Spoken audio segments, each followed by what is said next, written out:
Hola, buenos días a todos.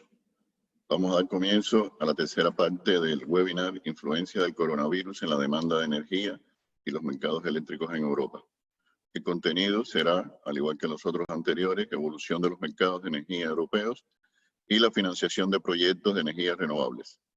Los ponentes en esta ocasión serán Uriol Saltó, director de análisis y modelización de datos en Aleasoft, Pablo Tin, CEO y co-founder de Powertis, Miguel Ángel Amores, gerente de energías renovables en Trio 2 One, y Daniel Fernández, director de gestión de la energía en Engie España.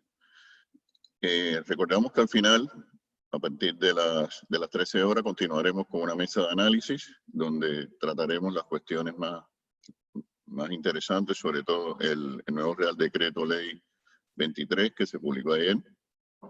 Creemos que van a haber muchas preguntas relacionadas con este Real Decreto que da un gran impulso a todo el tema de las energías renovables en España. Entonces, sin más dilación, damos la palabra a Uriol Saltó para que comience. Muchas gracias, Antonio. Voy a compartir mis diapositivas. De acuerdo, aquí están. Bueno, pues buenos días a todos. Voy a empezar ya sin más dilaciones porque hay mucha información y quiero que me quepa todo en el tiempo estipulado. Básicamente en mi presentación voy a cubrir la parte de evolución de los mercados de energía. Una breve introducción sobre Aleasoft. Ofrecemos servicios de previsiones de energía, previsiones para el sector de la energía y cubrimos todos los horizontes y todos los mercados europeos. Básicamente hacemos previsiones de cualquier variable que pueda necesitar cualquier empresa del sector de la energía en Europa. Nuestra metodología es una metodología basada en modelos ALEA, son los modelos desarrollados por ALEA que son de base estadística, combinan modelos híbridos que combinan técnicas estadísticas clásicas como regresiones, modelos econométricos, análisis de series temporales, con la inteligencia artificial a través de redes neuronales y algoritmos de machine learning. Los tres puntos fuertes de nuestras previsiones que siempre nos gusta enfatizar es que las previsiones se basan en una metodología que tiene una base completamente científica. Eso le da una robustez que nos permite hacer previsiones coherentes. Son previsiones que mantienen la estabilidad y la coherencia a lo largo del tiempo y qué mejor carta de presentación que es una metodología que hemos estado usando durante más de 20 años, primero donde empezamos en el mercado ibérico de electricidad y ahora en todos los mercados europeos prácticamente. En cuanto a la pandemia, ahora mismo nos encontramos en un estado donde prácticamente todos los estados de Europa están en un proceso de desescalada de las medidas que se tomaron para prevenir la expansión de la pandemia. Estamos viendo también cómo el calor, la radiación ultravioleta también está ayudando a que el virus sea menos violento y está también ayudando a que no se propague con tanta facilidad, pero lo que sabemos ya es que el calor y las altas temperaturas no van a hacer desaparecer el virus por completo, con lo que va a continuar presente con nosotros hasta que se encuentre un remedio. Esto de alguna manera traslada la incertidumbre hacia septiembre, octubre, al principio del invierno, cuando vuelvan a bajar las temperaturas, las condiciones vuelvan a ser favorables para que el virus se vuelva a propagar y además vamos a tener la reapertura de las escuelas, de las universidades y eso lo que hace es crear una incertidumbre bastante grande en cuanto a la posibilidad de que aparezcan nuevos brotes.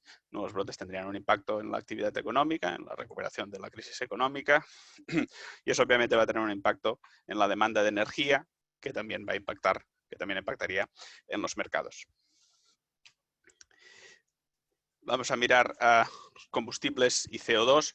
cómo se han comportado durante la parte más profunda de esta crisis, una perspectiva histórica del precio del barril del petróleo Brent. En lo que llevamos de año nos hemos situado en una media de $40 por barril. Son los precios más bajos de los últimos 15 o 20 años. Pero ahora mismo lo que estamos viendo, en el último webinar decíamos que había ya signos de que el precio del petróleo empezaba a recuperarse. Ahora mismo lo que estamos viendo es que ya hay claramente una recuperación. Se ha recuperado de las últimas 7 o 8 semanas, el precio se ha doblado. Estamos ya a más de medio camino de los precios de antes de la crisis, digamos. En el caso del precio del gas, lo que estamos viendo ahora mismo es un poco lo que veíamos en el anterior webinar para el petróleo. Lo que podemos decir de momento es que al menos los precios han parado de caer. Recordemos que era una situación que venía desde el último trimestre de 2018, cuando los precios habían empezado a caer y, de hecho, no han parado de caer hasta hace muy pocas semanas. Podríamos decir que parece que se ha llegado al mínimo y lo que vemos ahora son signos de que el precio empieza a recuperarse.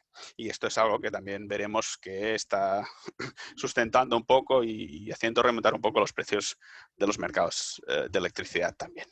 En cuanto a los derechos de emisión de CO2, ya habíamos visto que después de la caída brusca en mitad de marzo, cuando hubo el pánico, cuando llegó la epidemia a Europa, los precios se recuperaron bastante rápidamente, pero ahora mismo podemos decir que ya estamos a los niveles de antes de la crisis.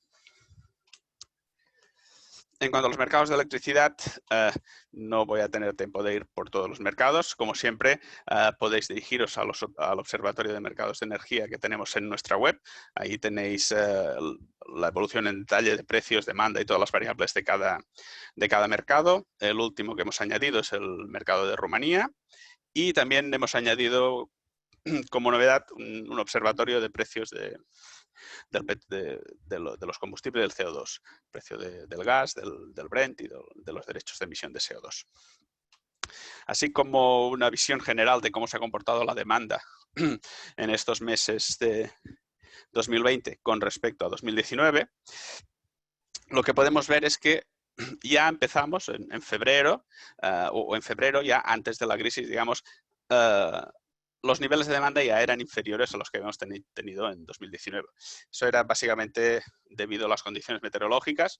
El invierno pasado fue bastante más severo que este último invierno, que ha sido relativamente suave. Eso ha hecho que la demanda ya a principio de año ya fuera más baja que el año anterior. Después llegó la crisis. La demanda empezó a caer bruscamente. El mínimo se situó en abril para la mayoría de mercados y después ya los precios empezaron a remontar. Ahora mismo en junio, el dato de junio es de la primera mitad solamente, la primera mitad del mes. Ahora mismo en la mayoría de mercados la demanda ya se ha recuperado, pero obviamente nos encontramos en niveles muy inferiores a los que teníamos el año pasado para estas fechas. En cuanto al precio, la situación tiene algunas similitudes.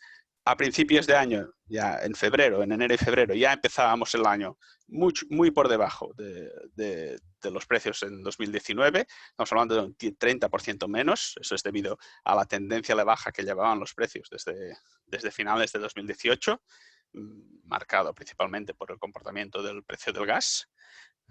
Los precios continuaron cayendo mucho más bruscamente y alrededor de abril, mayo, dependiendo del mercado, tocaron fondo y a partir de mayo, junio, lo que estamos viendo también es una recuperación.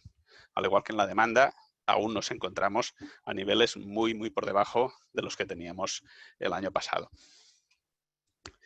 En cuanto a los mercados de futuros, podemos ver cómo el comportamiento, al menos para el horizonte más cercano, obviamente ha ido siguiendo al precio spot. En el caso de los futuros de petróleo de Brent, los futuros tocaron mínimo alrededor de finales finales de abril, principios de mayo, y ahora mismo ya se encuentran en valores alrededor de los $45 por barril.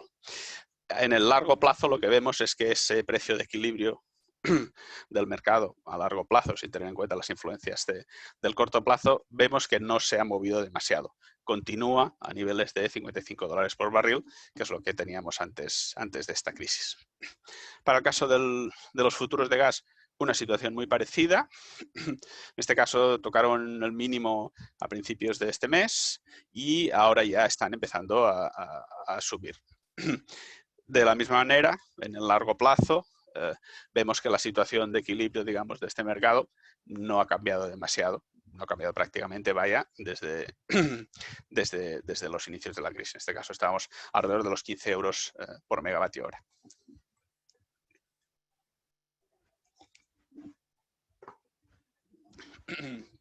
En cuanto a los futuros de electricidad, ya habíamos visto que a mitades de marzo, cuando llegó la crisis, la caída fue profunda, un poco de situación de pánico.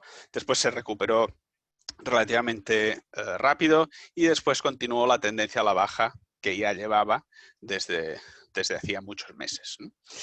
Desde entonces la situación se ha estabilizado mucho, los futuros han dejado de bajar claramente y estamos viendo ya una cierta situación de recuperación, una senda que empieza a ser un poco al alza. Obviamente impulsados, como hemos visto, por la recuperación de los precios del gas y de los precios de las emisiones de CO2 también. Si miramos de cara al futuro, ayer mismo el Fondo Monetario Internacional publicó nuevas previsiones para la evolución de la economía. En cuanto a la eurozona, situó la caída para este año alrededor del 10%. Eso se sitúa más o menos al nivel que ya teníamos de las previsiones de la OCDE de hace unas semanas. Si miramos concretamente para España, las previsiones son algo más pesimistas que la Unión Europea en general. Se sitúan alrededor del 13% para este año. Esto se sitúa, digamos, entre medio de los escenarios que ya teníamos del Banco de España y de la OCDE. El Banco de España proporcionó en su momento 3 escenarios. El más optimista, digamos, está ya prácticamente descartado y entonces nos encontraríamos entre un central alrededor del 12% y uno más pesimista alrededor del 15% de caída. Para la OCDE, los 2 escenarios son, el caso más optimista es si no hay ningún rebrote nuevo grande, digamos, de la pandemia. El caso más pesimista contempla un nuevo rebrote de esta pandemia y propone caídas ya de más del 14%. ¿Esto cómo afecta a las previsiones de demanda de electricidad? Bueno, para este 2020 el escenario central se sitúa alrededor del una caída del 7,5% de la demanda. Es una previsión que ya está bastante ajustada, porque digamos las posibles variaciones en la recuperación económica ya estamos ya a mitad de año, con lo cual ya están bastante definidas. Para 2021 la incertidumbre, digamos, el rango de posibles valores que pueda tomar la evolución de la demanda de electricidad ya es mucho más grande. En los casos más pesimistas, donde la recuperación económica sea muy lenta o incluso que haya nuevos rebrotes, estamos hablando que la demanda podría subir tan solo o por debajo incluso del 3%. Eso nos daría una recuperación en el medio plazo muy lenta de la demanda de electricidad. Cosas importantes a tener en cuenta en cuanto a la previsión de los mercados de electricidad. Lo que hemos visto, el precio del petróleo claramente está remontando, precio del gas empieza a mostrar signos de recuperación. Esto está haciendo que los mercados de electricidad empiecen ya a recuperar el precio. También hay una situación típicamente estacional, pues el comportamiento de la demanda, con las temperaturas más altas de esta época del año y del verano, la demanda aumenta y la producción renovable de viento y producción hidroeléctrica para estas fechas empieza a caer notablemente. Esos son 2 factores que también ayudan a que los precios empiecen a de la electricidad empiecen a recuperarse. De cara al verano la situación parece relativamente estable, vemos que está habiendo cierta recuperación del precio, evidentemente no llegaremos a los precios que teníamos antes en 2019, pero la situación se ve más o menos estable. La incertidumbre ahora mismo se sitúa pues, al principio del invierno, septiembre, octubre, noviembre. Si existe una posibilidad de nuevos rebrotes de la pandemia, si estos son suficientemente importantes van a tener un impacto muy grande de nuevo en la economía. Eso va a afectar la demanda de electricidad y va a afectar también, obviamente, a los mercados de energía. Con lo que la incertidumbre más grande se sitúa ahora por esas fechas. Más a largo plazo, lo que ven nuestros modelos es que el equilibrio del mercado, el precio, no ha sufrido grandes variaciones. Estamos hablando de 10, 20, 30 años. Ahí la incertidumbre se sitúa mientras no tengamos un remedio para la COVID. O sea, sabemos que tarde o temprano va a aparecer una vacuna y eso hace que en el largo plazo la situación se vea prácticamente restablecida en su totalidad. El consejo que damos siempre de cara a protegerse o aprovecharse de estas situaciones de fluctuaciones de precios es siempre tener una estrategia de compraventa de electricidad robusta y basada en unas previsiones y una visión clara del futuro del mercado. Y ya para concluir, recapitulando un poco todo lo que hemos dicho, la demanda de energía se está recuperando. Evidentemente nos quedaremos lejos de los niveles que teníamos en 2019. Los precios de los mercados de electricidad se están recuperando, sobre todo gracias a la estabilización o recuperación que se está viendo en el precio del gas. La mayor incertidumbre ahora mismo se sitúa a principios de invierno, pero que en el peor de los casos, evidentemente, esta incertidumbre se extendería hasta 2021, por todo el invierno. Porque incluso si los nuevos brotes sean menos virulentos, digamos, porque tenemos ya toda la experiencia que hemos ganado durante estos primeros brotes, obviamente el impacto sobre la actividad económica sería importante. A largo plazo, como hemos visto, no se ven mayores cambios y, como siempre, una estrategia de compraventa de energía robusta nos permite protegernos o aprovecharnos de estas situaciones de fluctuaciones de precio. Y nada más, simplemente ya invitarles al nuevo webinar, que será ya después del verano. Con un poco de suerte ya estaremos en medio de la recuperación, tendremos una visión un poco más clara de lo que se avecina en invierno y será cuestión de, a partir de ahí, ver cómo será la evolución de los mercados y cómo se presenta la financiación de los proyectos de energía renovable. Muchas gracias. Muchas gracias, Oriol. Muy interesante como siempre. Y vamos a dar paso a Pablo Tin de Powertis, que hará su presentación. Adelante, Pablo, cuando quieras. Sí, muchísimas gracias, Antonio. Y bueno, un placer que nos hayáis invitado. Voy a compartir mi pantalla. Quiero confirmar que se ve bien. Share. Vale, perfecto. Voy a compartir mi pantalla. Y bueno, a grandes rasgos, la presentación no creo que dure más allá de 10 minutos. A ver si somos capaces de dejar un buen tiempo para preguntas, que seguro que hoy habrá muchas y muy interesantes. Y bueno, me centro un poco en quiénes somos, qué hacemos y bueno, un poco en la visión. Como comentaba Antonio, yo soy Pablo Tin, cofundé junto con Raúl Morales y José Moreno la empresa Powertis hace 2 años. Y bueno, mi experiencia profesional está basada en renovables, energía solar y eólica. Llevo en solar desde el año 2007, hago más de 12 años. Y bueno, he tenido la oportunidad y la suerte de trabajar en todas las áreas del sector: promoción, desarrollo, instituciones financieras, venta de equipos, y también he tenido la fortuna de trabajar en muchos mercados, tanto en Américas como en Europa. Y bueno, durante un periodo de tiempo relativamente reciente en Asia. Powertis es un promotor solar de gran escala. Tenemos unos objetivos relativamente sencillos en 3 mercados y la verdad es que tenemos una visión bastante centrada en lo que es el corto y medio plazo. En Brasil queremos desarrollar 1 gigavatio antes del año 2023. En España, misma cifra, pero con diferente estado de moderación y lo mismo en Italia. De ahí nuestro logo, que es 3 gigavatios 2023, relativamente sencillo.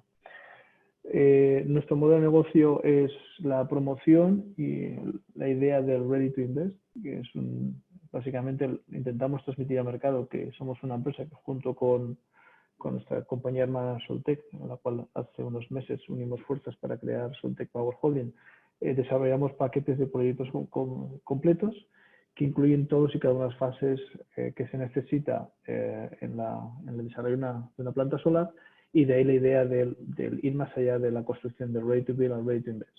Y dentro de esto, una parte muy, muy importante es el PPA que veremos ahora y cuándo, bueno, PPA y la financiación que veremos a lo largo de la presentación y cuándo es el momento oportuno para entrar. En el mapa vemos un poco nuestras capacidades. Tenemos algo más de 6 gigavatios en 3 mercados, España, Italia y Brasil. Y bueno, tenemos ya una serie de proyectos que están en fase muy avanzada en Brasil, 180 megavatios. Y bueno, como comentaba, medimos todo en toneladas de CO2 para de alguna forma poner en perspectiva el impacto que tiene la empresa a nivel global. Unas líneas también con respecto a Soltec. Soltec hoy ha anunciado que es el tercer fabricante por volumen en el año 2019. Desarrolla trackers, seguidores solares, como se observa en la imagen, en la parte central. Tiene más de 8 gigavatios de track record y bueno, es una de las empresas líderes sin dudas en el mercado europeo, en el mercado americano y latinoamericano, y con clientes de primer nivel, como mostramos en esta presentación.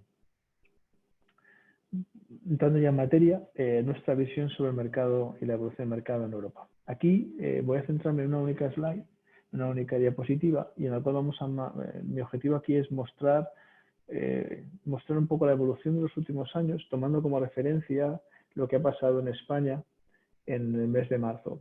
Y lo transmito porque yo creo que los mensajes que nos ha convenido Oriol en su presentación es que venimos ya de unos meses de caída, pero bueno, que digamos que tocamos fondo en marzo, y yo creo que eso es importante porque de alguna forma también nos transmite un poco la referencia. Si marzo fue, digamos, el mes crítico, ¿cómo estamos hoy por hoy? ¿Qué podemos esperar a futuro, ¿no? Cuando Oriol transmitía con muchísimo detalle qué significó marzo, yo en esta presentación hemos mantenido un poco la parte, no sé si me ve el ratón, en la parte de poner Review Analysis, un poco las principales magnitudes de qué ocurrió en marzo, y vamos a usar eso como referencia al futuro. Marzo, la demanda cayó un 6,3% debido a la pandemia, a los efectos del coronavirus. Adicionalmente, control, creo que lo puedo tomar aquí, así uso, perdón, y así creo que, perdón, discúlpenme. De alguna forma cayó la demanda. Además, marzo fue un mes muy ventoso, donde la generación renovables, en particular eólica, fue bastante alta, se incrementó un 91%. El hueco térmico se redució significativamente, y el hueco térmico es la diferencia entre aquellas energías que entran a coste cero frente a aquellas energías que, bueno, pues que son despachables, y además eso conllevó una reducción significativa una reducción significativa de lo que sería la generación nuclear de las plantas nucleares en España, y además vimos niveles de gas, carbón y CO2 en sus números más bajos en décadas, ¿vale? Esto resultó de una caída de precios del 32%, que los precios oscilaron, aunque es cierto que hubo días puntuales, horas puntuales, muy próximas a cero y en los 10 euros por megavatio hora, pero que el precio medio diario fluctuó entre los 20 y los 35 euros, y que el precio medio del mes bajara a 27,74, ¿no? Como hablamos, comparativamente veníamos de los 40 y muchos, bajamos a 28, ¿vale? Aquí una primera anotación, si vemos en la parte inferior donde pone European Electricity Spot Prices, ahí lo que hemos ido marcando es cómo han evolucionado los precios en los últimos meses. Y es importante notificar que esto no, o sea, digamos, la caída de precios de marzo, obviamente derivada por la pandemia, no fue otra cosa sino que una aceleración de lo que estábamos viendo más. Si vemos en el color en magenta clarito, ya de Italia venía bajando precios de una forma marcada desde septiembre del año pasado, pero es que toda Europa, de una forma un poquito más oscura, venía cayendo desde Europa, todos los mercados principales de Europa venía cayendo ya desde noviembre, y si vemos más cercanamente, obviamente aquello se reactivó en marzo. Es decir, la nueva normalidad venía ya de una normalidad que es de caída de precios. Y además, lo que estamos viendo es que a nivel general, Europa, la energía y la demanda de Europa no es ni próxima a la que estábamos viendo en la década anterior. Si analizamos 2019 frente a otros años, 2019 era un 5 inferior al 2008. Si analizamos potencia instantánea máxima, es un 11% del pico 2007. Y si además vemos la parte de generación, la generación principalmente dominada por las plantas de energía renovable ha subido un 27% de su pico 2008. Es decir, venimos de una situación en la cual la presión de energía por la parte del suministro se ha copado con una presión a la baja en el área de demanda. Bueno, centrándonos en la parte izquierda del gráfico, donde pone la semana del año 22 y comparando dónde estamos hoy o dónde estamos en las últimas semanas frente a este marzo que hemos visto, quiero poner un poco en consideración ese mínimo histórico con lo que podemos llamar la nueva realidad, la nueva normalidad en España y en Italia, bueno, pues con el nivel de actividad en que nos encontramos hoy, ¿no?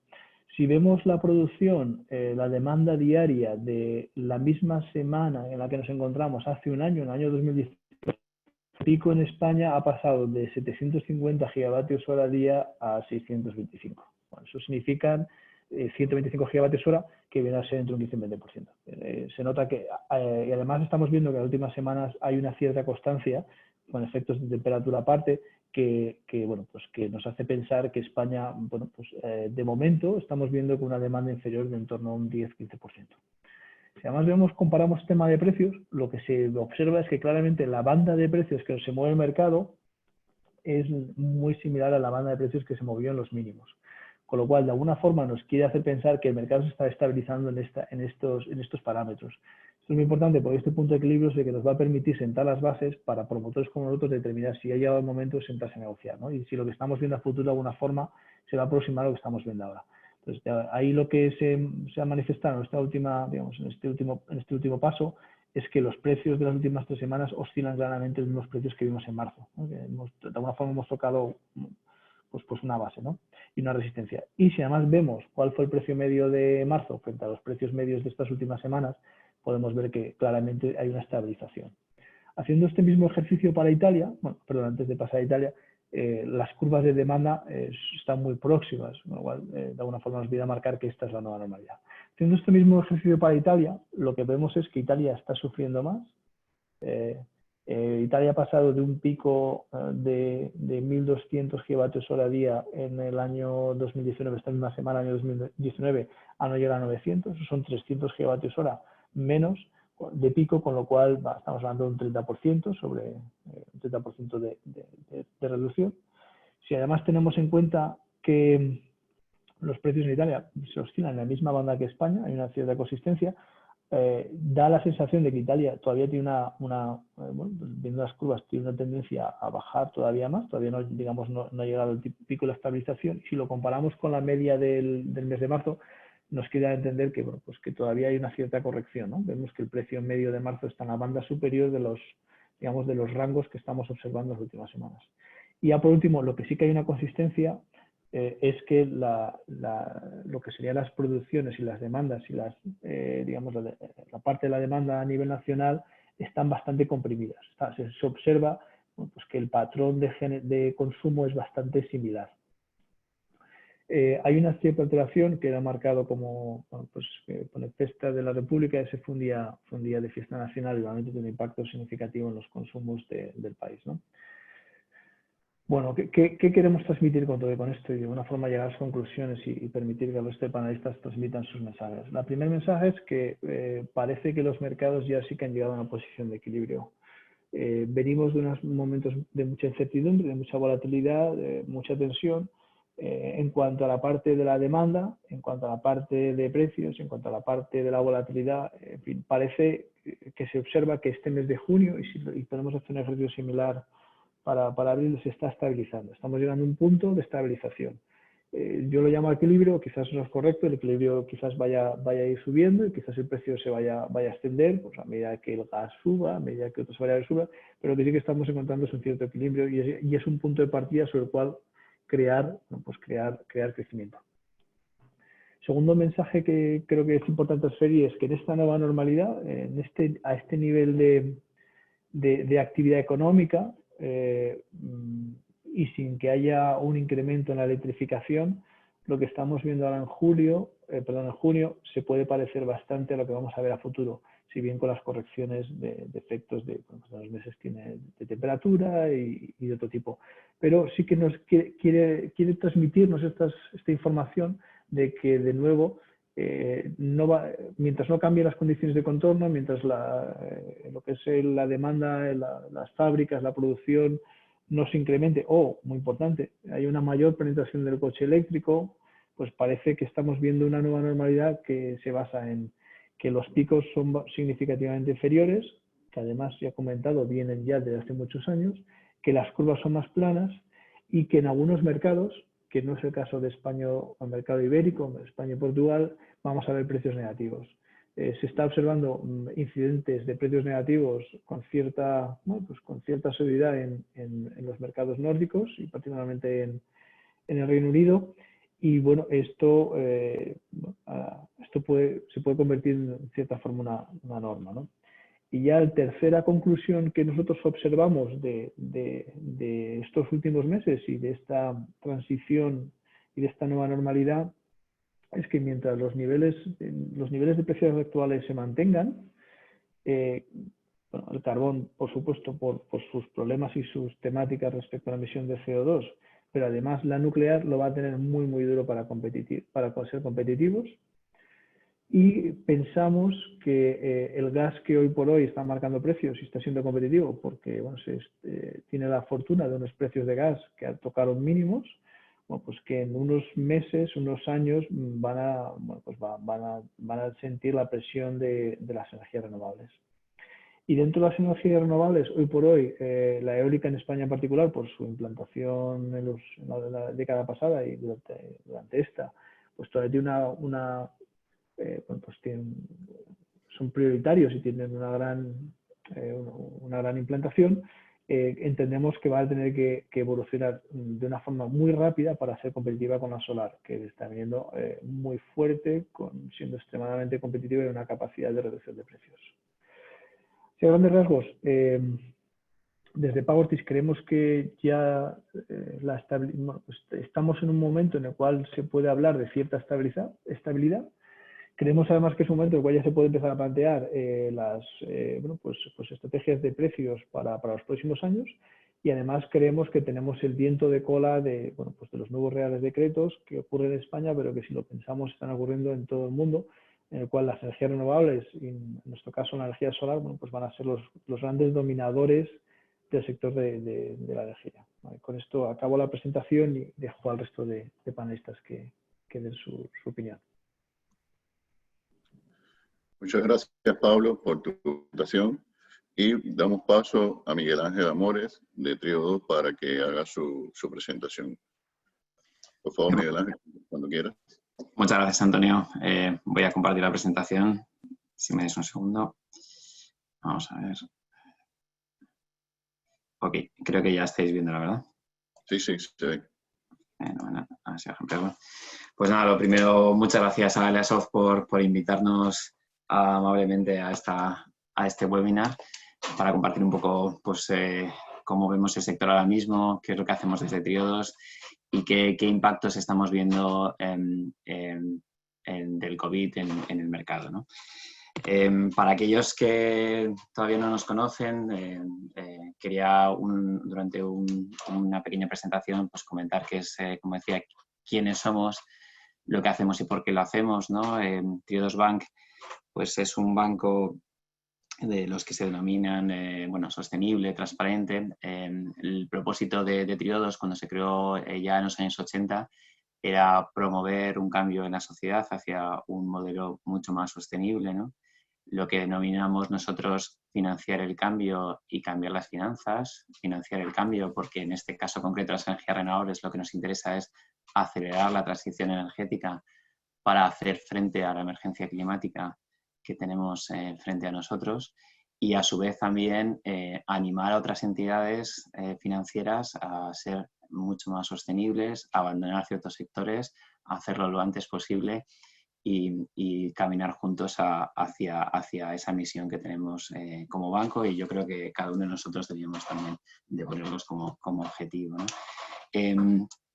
En este sentido, Triodos tiene presencia como banco en algunos principales países de Europa Occidental, concretamente, como decía, nació en los Países Bajos, pero posteriormente se extendió por Bélgica, Reino Unido, Alemania y España, y a través de estos países también podemos financiar a otros países limítrofes, ¿no?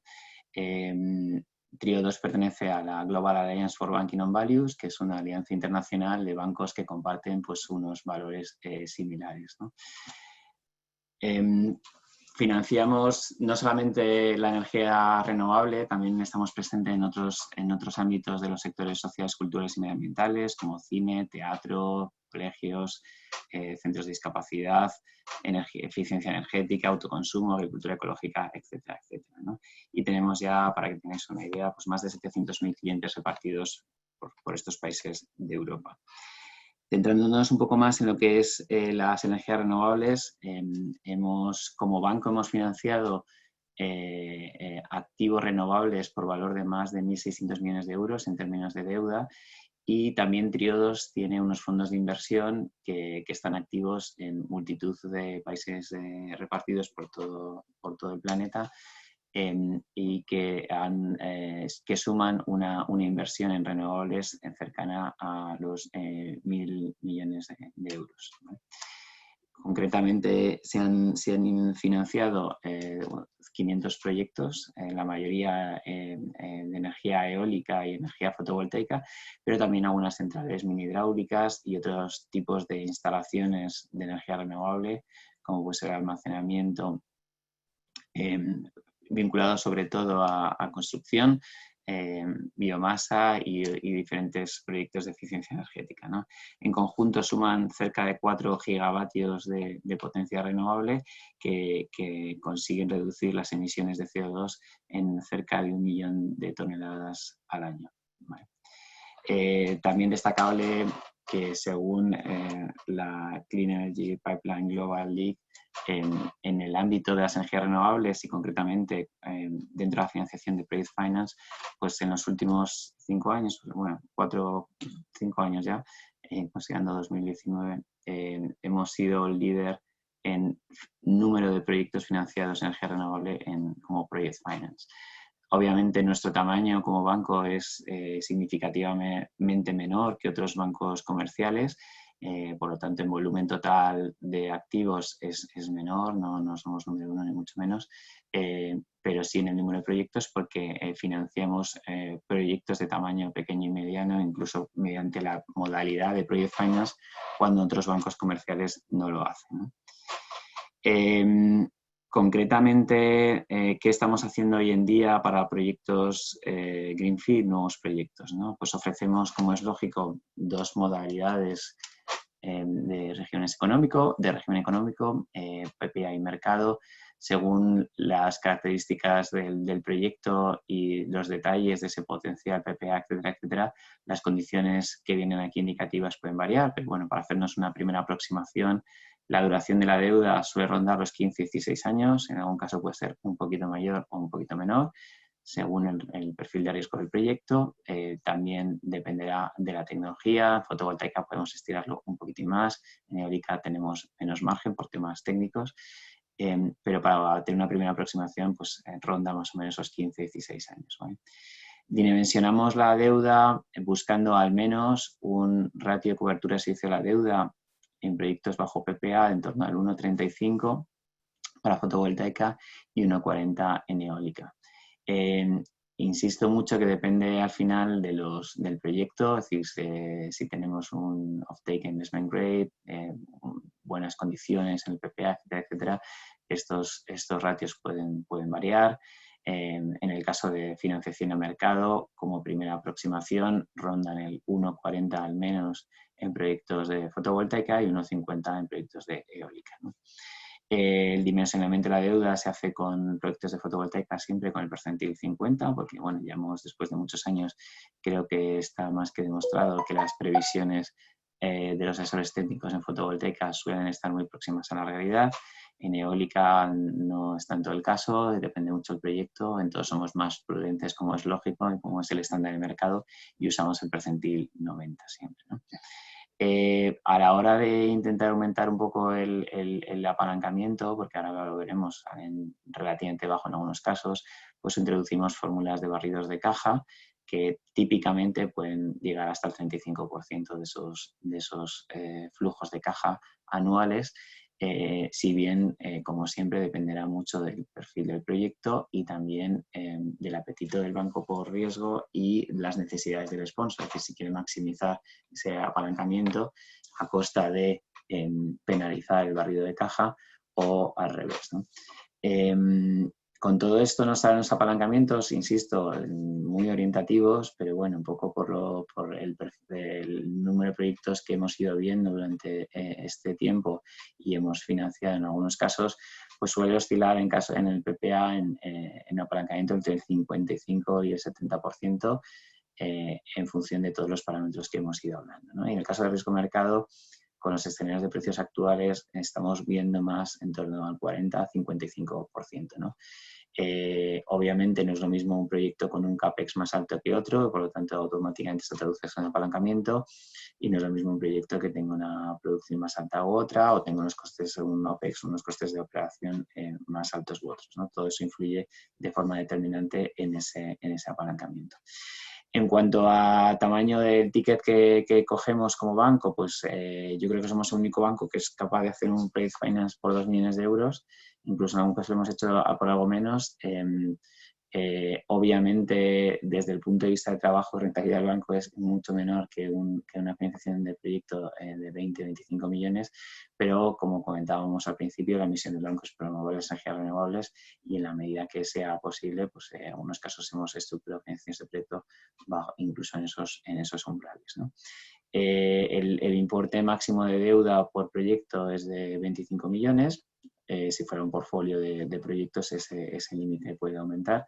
Y a su vez también pues sí que es cierto que si es a riesgo mercado, salvo que sea un proyecto muy redondo, bastante conservador, es complicado que podamos llegar a esa cifra de los 25 millones. Pero bueno, teóricamente es el rango en el que nos podríamos mover, ¿no?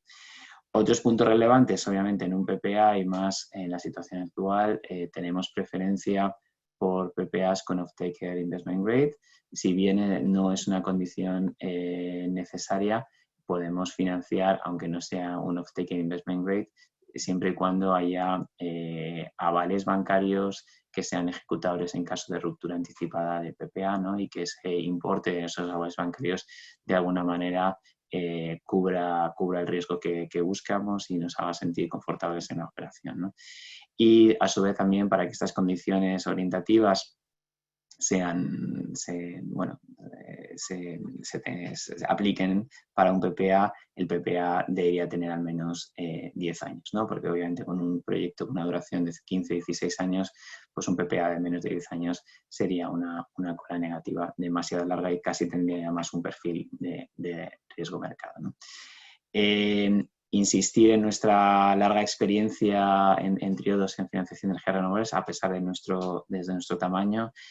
Siempre nos gusta contar que el primer parque eólico que se hizo en Holanda, estamos hablando del año 87, lo financió Triodos Bank después del desastre de Chernóbil, para demostrar que había otra forma de producir energía mucho más sostenible.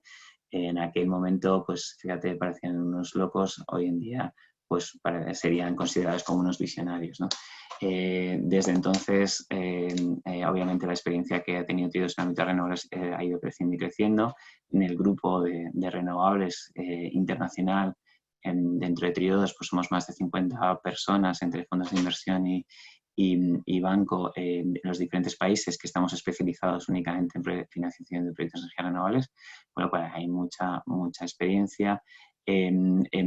Tradicionalmente, lógicamente, hemos financiado plantas con prima, pero también en España pues, hemos financiado algunos proyectos bajo el régimen de la subasta, hemos financiado un proyecto con PPA, hemos financiado riesgo mercado. Ya en el año 2016, cuando nadie hablaba de riesgo mercado, nosotros ya financiamos un parque eólico en aquel momento y que va fantásticamente bien. Y hemos financiado algunos otros parques eólicos y alguna planta fotovoltaica también bajo este régimen de riesgo mercado, siendo siempre muy prudentes, pero el tamaño del banco no nos permite hacer locuras.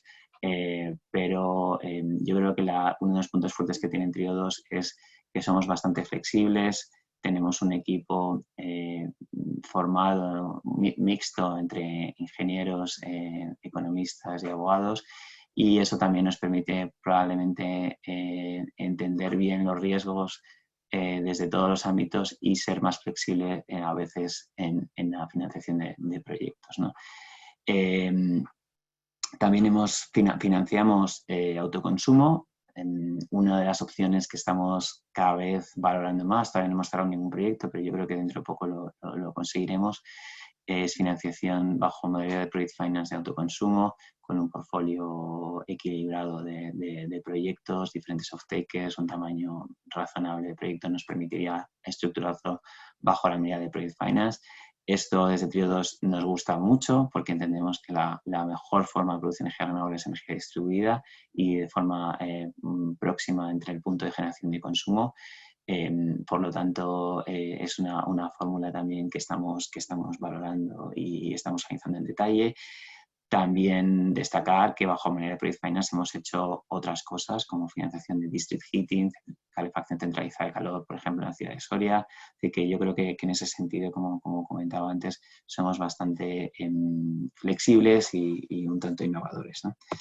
Y ya por último, centrándonos un poco en lo que es el impacto del COVID, ¿no?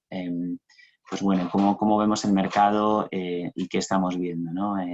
Como primero, yo creo que todos los que estamos aquí en esta audiencia lo sabemos porque lo estamos percibiendo. La verdad es que es sorprendente la actividad que tiene en nuestro sector, incluso con la crisis tan severa que estamos viendo a nivel macroeconómico, ¿no? Y a pesar de la caída tan fuerte que ha habido en precio del mercado eléctrico en los últimos semanas y meses, ¿no? Aunque ya estamos viendo, como comentaban nuestros compañeros de Agasoft, que hay una recuperación y que las perspectivas a largo plazo obviamente son mejores de las que tenemos ahora mismo, ¿no? Pero a pesar de todo esto, la verdad es que nuestra percepción es que el mercado está siendo muy activo, ¿no? Y bueno, hablando también con otros bancos y otros sponsors, etcétera, etcétera, yo creo que en general el sentimiento es que, oye, esto es un sector a largo plazo, las perspectivas a largo plazo no han cambiado de forma significativa, ni para bien ni para mal. Es decir, al final los mismos riesgos a largo plazo que había hace unos meses siguen estando ahora mismo.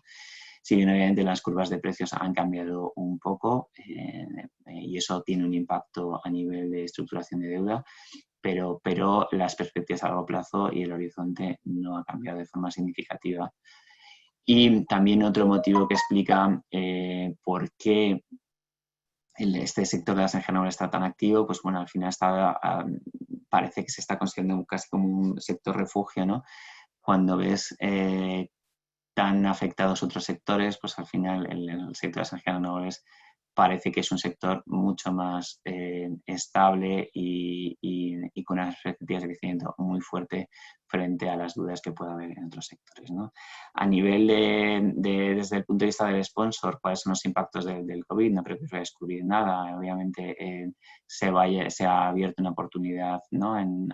Teóricamente en el lado de la promoción para renegociar precios. Mi sensación es que como se está activando mucho el sector, esta oportunidad también va a ser limitada, ¿no? En tanto en importe como en tiempo.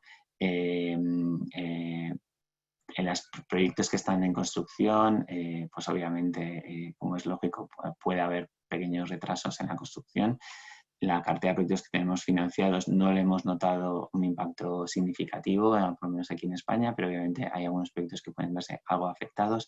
Y en los proyectos en reparación, pues al final hay que distinguir un poco en 3 casos, ¿no? Uno, los que tienen mayor impacto, como es lógico, aquellos que han ido al régimen de subasta, y a los que están en riesgo de mercado. En nuestro caso, por lo menos la cartera de Triodos, casi ha sido mayor impacto en los proyectos en subasta por las formas de estructuración que hemos hecho que en los proyectos a mercado que tenían colchones muy amplios. Los proyectos bajo PPA obviamente tienen un impacto más moderado, dependiendo de las coberturas que tengan y cómo se haya negociado. Y los proyectos con prima, como es lógico y todos sabéis, como normalmente el porcentaje de ingresos que depende del mercado, pues ronda el 10-15%, el impacto es muy limitado y en cualquier caso, teóricamente, se compensará en esas actualizaciones trianuales que debe hacer el gobierno, ¿no? Y desde el punto de vista ya como banco, ¿en qué nos está impactando todo esto? ¿Qué ha cambiado con el COVID? Pues básicamente hemos modificado un poco esos escenarios de precios, más en línea con la tendencia actual que estamos viendo. Esto tiene un impacto automático en el apalancamiento, no un impacto muy grande, pero sí ya tiene algo de impacto. El otro impacto que tiene a nosotros como financiadores, pues obviamente ante la incertidumbre que hay en el corto y medio plazo, ganan más puntos aquellos proyectos que tienen un PPA con un off-taker investment grade frente a otros perfiles de off-taker y frente al riesgo mercado. En fin, estamos priorizando aquellos proyectos que tienen esta fórmula frente a otros y ha tenido un pequeño impacto a la hora de los precios de la financiación. Y por mi parte nada más que agradeceros el tiempo y encantado de responder las posibles preguntas que puedan surgir en el debate posterior. Muchas gracias, Miguel Ángel. Muy interesante tu presentación. Y solo quiero recordar a los que se han incorporado después que vamos a estar contestando preguntas hasta las 2 de la tarde. Podéis poner vuestras preguntas en la sección de preguntas y respuestas. Recomendamos que pongáis si queréis, pongáis directamente quien quiere que las responda. Y damos paso ahora a Daniel Fernández de Engie.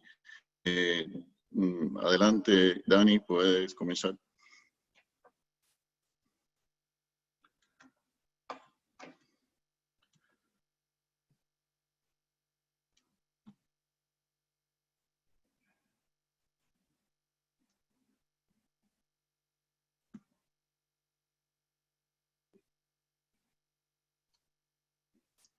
Muy buenos días a todos, perdonad aquí el fallo técnico con el micro.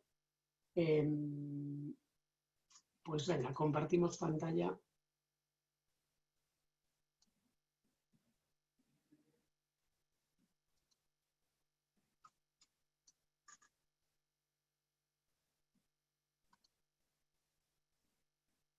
Vamos a ver si es esta.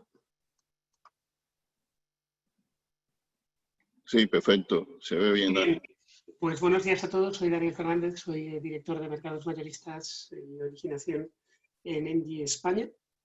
Y el objetivo de, bueno, cuando uno interviene el último de estas mesas, siempre va con miedo porque ya te lo han contado todo, probablemente, ¿no?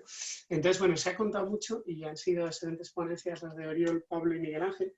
Básicamente desde Engie como compañía estamos de acuerdo en todo lo que habéis comentado. Yo profundizaré un pelín más en 3 o 4 ideas de las que habéis comentado, pero la visión es exactamente la misma en cuanto a un impacto muy fuerte, pero muy coyuntural, y en cuanto a que saldremos de esto ya no más reforzados, más industrializados, más verdes y con mejores perspectivas, si cabe, para las energías renovables que las que ya teníamos. Esa sería la parte de pensamientos del COVID. Entonces, bueno, un poquito de contenido sobre Engie. Nos conoceréis mucho, somos una utility francesa, aunque estamos presentes en 70 países. Y bueno, lo que se refiere a generación de electricidad, como veis, tenemos un mix de generación, pues un tamaño muy similar al que tiene España, ¿no?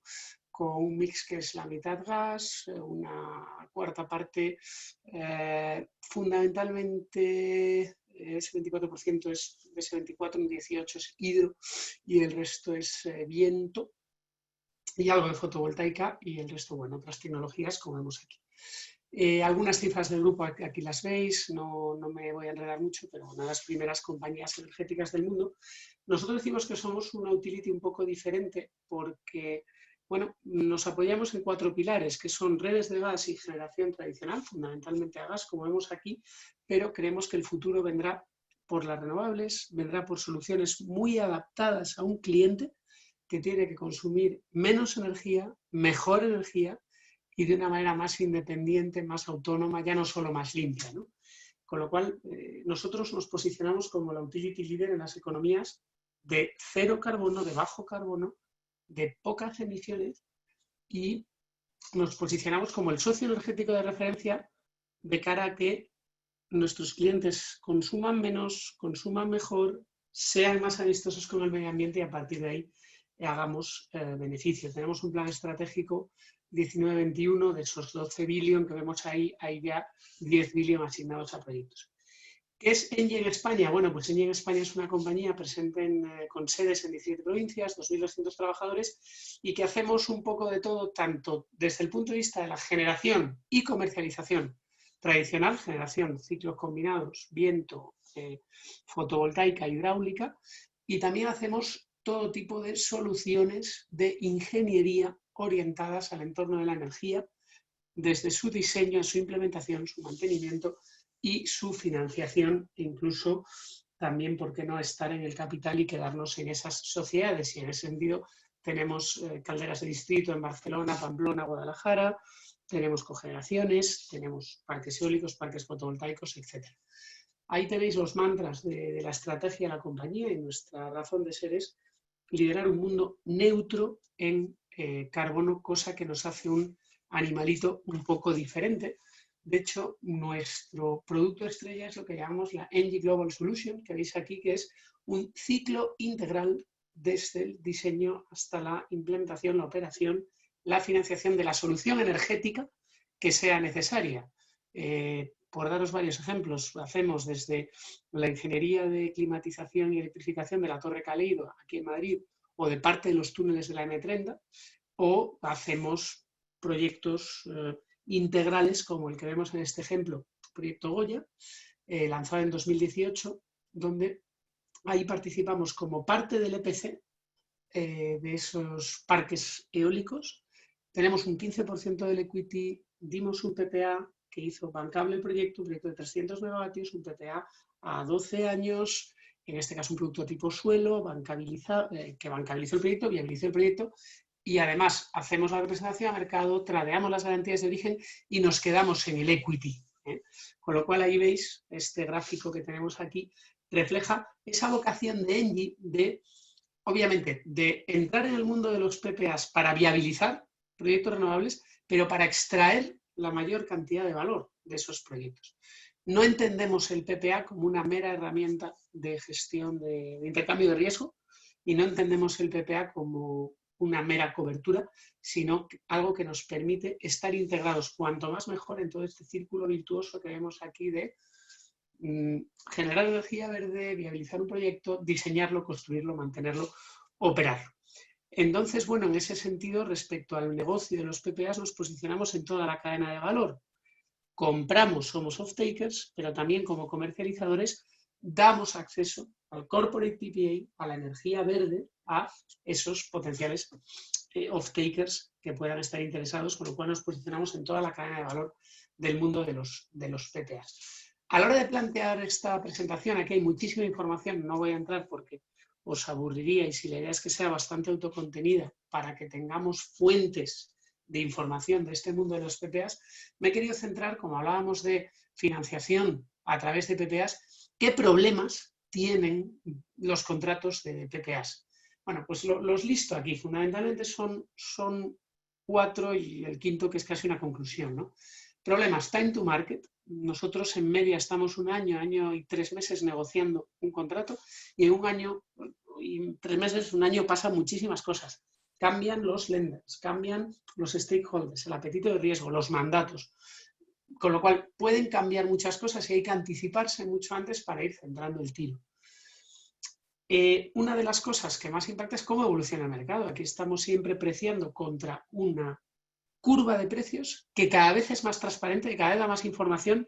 Eso es muy bueno porque hace más mercado, pero a la vez también es muy malo porque al final, lo comentaba un poco Oriol, oye, esto va de estrategias de coberturas, pero yo creo que todos llevamos un trader, un especulador dentro, ¿no?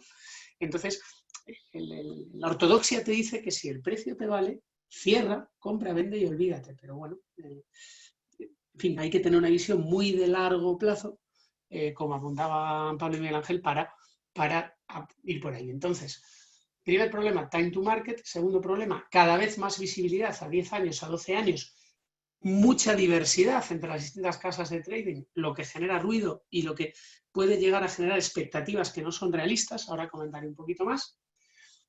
La propia duración del tiempo de llegar a un acuerdo hace que no solo evolucione la volatilidad del mercado y haga que las contrapartes puedan cambiar su apetito, sino también que no esté clara la estructura. Nosotros hemos empezado a veces negociando productos suelo, acabando en precios fijos y viceversa, empezando hablando de 10 años, acabando en 12. En fin, es muy interesante tener claro desde el principio, acotar bien, oye, qué tipo de producto me viene bien, entendiendo el PPA como un vector que te hace financiable tu proyecto y que, en fin, que es como un mal necesario que te dará la rentabilidad cuando esta fiesta se pague y cuando la financiación toque a su fin, ¿no? Y luego un punto que lo pongo el cuarto, pero realmente debería ser el primero, es que muchas veces pensamos que esto es un tema de precio, producto y poquito más. Bueno, pues esto es mucho más que precio y producto. Hablamos de contratos muy complicados a muchos años que tienen que estar muy bien hechos para evitar que nos escapemos, ya sea el off-taker o ya sea el developer. En ese sentido, es clave, lo comentaba un poco ahora Miguel Ángel al final, calidad crediticia de todas las partes, calidad de los avales, y luego hay un debate de las garantías asociadas a este tipo de contratos. Y a veces, con los márgenes que llevamos, que suelen ser muy, muy ajustados, si la discusión de garantías no va con la discusión del precio, no hay una discusión global de las garantías y de los riesgos regulatorios que quiero cubrir, nos podemos encontrar que un precio que nos parecía bueno nos lo machaquen los niveles de garantías que nos exigimos. Al final, esto se trata de que las contrapartes sean confiables, sean bancables, obviamente, para que haya financiación. Se puede abrir aquí un debate de qué es un PPA, en nuestra opinión, si no hay lenders por detrás, un contrato privado, bueno, en fin, se llama PPA probablemente a demasiadas cosas. Si queréis, entramos más tarde en la tertulia. Entonces, en ese sentido, animar a explorar el mercado y a buscar contrapartes que realmente estén ahí, que tengan esa vocación de co-construir, de co-desarrollar y de estar ahí, pues bueno, el tiempo que dure esos contratos, ¿no? Entonces, estas son las ideas que quería compartir, o a lo que me resuena como, oye, problemas de un PPA, pues muchos, porque esto es complicado, en plazos, en volatilidades, en el propio apetito que cambia, los mandatos de riesgos de las casas y el tema de las garantías, de acotar el riesgo de crédito y de tener razonables certezas de que todos vamos a estar ahí dentro de 8, 10, 12 años, ¿no? Las diapositivas os llegarán más tarde, desarrollan estas ideas, voy pasando muy, muy rápido. Time to market, bueno, pues mucho, desde que empezamos a hablar hasta que tenemos el deal hecho, bueno, intercambiar términos comerciales, term sheet, contrato, aparecen un montón de temas de riesgos regulatorios legales, crédito, garantías que hemos acotado, y muy complicado, ya no solo por los plazos, sino porque hay muchísima gente en la mesa. Imaginaros un proyecto, el proyecto Goya, que os decía, 4 socios, 4 bancos financiando, con lo cual, y un off-taker, estamos poniendo de acuerdo en 9 contrapartes, con lo cual estos logos no son casuales, derivan de nuestra experiencia en esto, con lo cual es muy importante tener un approach muy de luces largas, muy de atreverse a generar confianza. Hay un punto que si no confiamos unos en otros, es muy, muy, muy complicado rematar. ¿Por qué? Por lo que comentaré más adelante. Estos son contratos muy complicados, 80, 90 páginas que tienen que acotar todo lo que pueda pasar de aquí a un horizonte de 10, 15 años, ¿no? Segundo punto, las volatilidades que decía, ya no solo, o el hecho de que haya cada vez más información de mercado, perdonad, OMIP publica desde ayer precios a 10 años, X de momento nos publica a 6 años, MEF nos publica desde el principio de año a 10 años, y ya veis que a partir del año 3, cojo 2024, para el mismo producto, sin prácticamente liquidez, como vemos aquí en OMIP y lo podéis ver en las otras plataformas, información pública, bueno, pues tenemos a veces precios de 43 o de 42 o de 40. Nos pueden oscilar medio euro, a medida que alargamos la curva, 1 euro perfectamente unas casas y otras. Y estos son precios MID, no son precios al cual un off-taker compra, porque tendrá que meter su margen y no incluyen las garantías. Entonces, cuanta más información, más fuentes de consulta, pero probablemente más dispersión en las expectativas. Si a eso le añadimos visión regulatoria, le añadimos potenciales subastas que no sabemos si pueden jugar a favor o en contra, bueno, cada vez tenemos un mercado más visible, pero cada vez más incierto en ese sentido, ¿no? Con lo cual, bueno, es muy bueno que haya esta fuente de información, pero puede generar mucha dispersión a la hora de negociar, porque por encima de esto, esta es la visión de cada mercado, pero luego cada casa de trading tenemos nuestra curva que en el horizonte de liquidez, y en España es el año 1, el año 2, mirad aquí los volúmenes negociados ayer o el Open Interest en OMI, pero a partir de ahí es bastante sintético, ¿no? Mis compañeros han hablado muy bien del tema COVID, no entro en detalles. Si queréis, completando a Oriol, decir que España históricamente tiene un spot entre 36 y 50, vamos a decir. ¿Qué vemos en el día futuro? Pues vemos un spot entre 32 y 40. Creemos que hay, si esto es estructuralmente por debajo de 32, vemos que la demanda gasista debería aparecer y tirar, aunque ya veis que la vemos bastante plana en la última década, con lo cual lo que cabe esperar es lo que vemos aquí, esas curvas forward and backwardation hacia abajo. Nosotros tenemos esa visión y unos futuros, completando un poco todo lo que nos explicaba muy bien Pablo, que efectivamente venían cayendo muy claramente por la caída de commodities, aquí lo veis muy bien, de antes del coronavirus, fundamentalmente el gas, todo viene cayendo en septiembre-octubre y el coronavirus nos explica lo que ha pasado en primavera y ya prácticamente estamos recuperados y nuestra visión es en general alcista, aunque bueno, pues si nos decís, oye, ¿cómo veis que acaba el mercado este año? Pues vemos unos 35, 37, dependiendo de cuánto recupere el gas, ¿no? Poco más que contar, insistir en este hecho de que los PPA son mucho más que un precio y que es clave, lo comentaba muy bien Miguel Ángel, temas de garantías, porque hablamos de garantías a varios niveles, antes del COD, después del COD, una vez que la planta, hasta cuándo el performance es bueno o es malo. Hablamos de unas garantías del off-taker. Nosotros en nuestro primer PPA, la banca, que efectivamente hace un esfuerzo por financiar, pero muchas veces si la banca te pide una garantía corporativa de un 70%, de un 80% del project finance, no hay PPA que valga. Con lo cual, bueno, insisto en esa idea de que las garantías son muy importantes y que nos hace falta construir entre todos. Los ratings fundamentales, en ese sentido Engie es bastante top of the list, aunque el COVID nos ha bajado un poquito, fundamentalmente el rating Standard & Poor's, por eso os pongo aquí la información pública más actualizada de nuestros ratings, pero es la confiabilidad a largo plazo y en definitiva podéis contar con nosotros. Tenemos track record en upstream, en downstream, en midstream. Llevamos hechos estos 3 años unos 15 PPAs de todos los colores. No hay un PPA igual a otro y en ese sentido estamos a vuestra disposición para hacer este tipo de estructuras tanto por arriba de cara a generadores como por abajo de cara a compradores. Aquí mis datos de contacto y un placer compartir este rato con vosotros y abierto a la parte más importante que es la mesa de debate. Muchas gracias. Muchas gracias, Dani. Muy completa tu presentación. A pesar de que llevamos 16 años trabajando para Engie, hemos conocido muchas cosas nuevas. Quiero agradecer también al resto de los panelistas todas sus presentaciones, que han sido muy buenas en general, como era de esperar. Y ahora vamos a comenzar la segunda parte de respuesta a preguntas que podáis hacer de cualquier tema. Si es posible, como hemos dicho anteriormente, podéis poner a quien quiere que sea dirigida, si no abierta, y cualquiera la responda. Entonces, ya vemos que hay muchas preguntas que alguien quiere contestar. No sé si empezar con Miguel Ángel de Triodos, que tiene muchas preguntas, o sea, hay mucho interés en el tema de los bancos. Por favor, Miguel Ángel, si quieres comenzar a responder. Fenomenal. Pues si queréis empiezo yo. Creo que las mías están como aquí al final.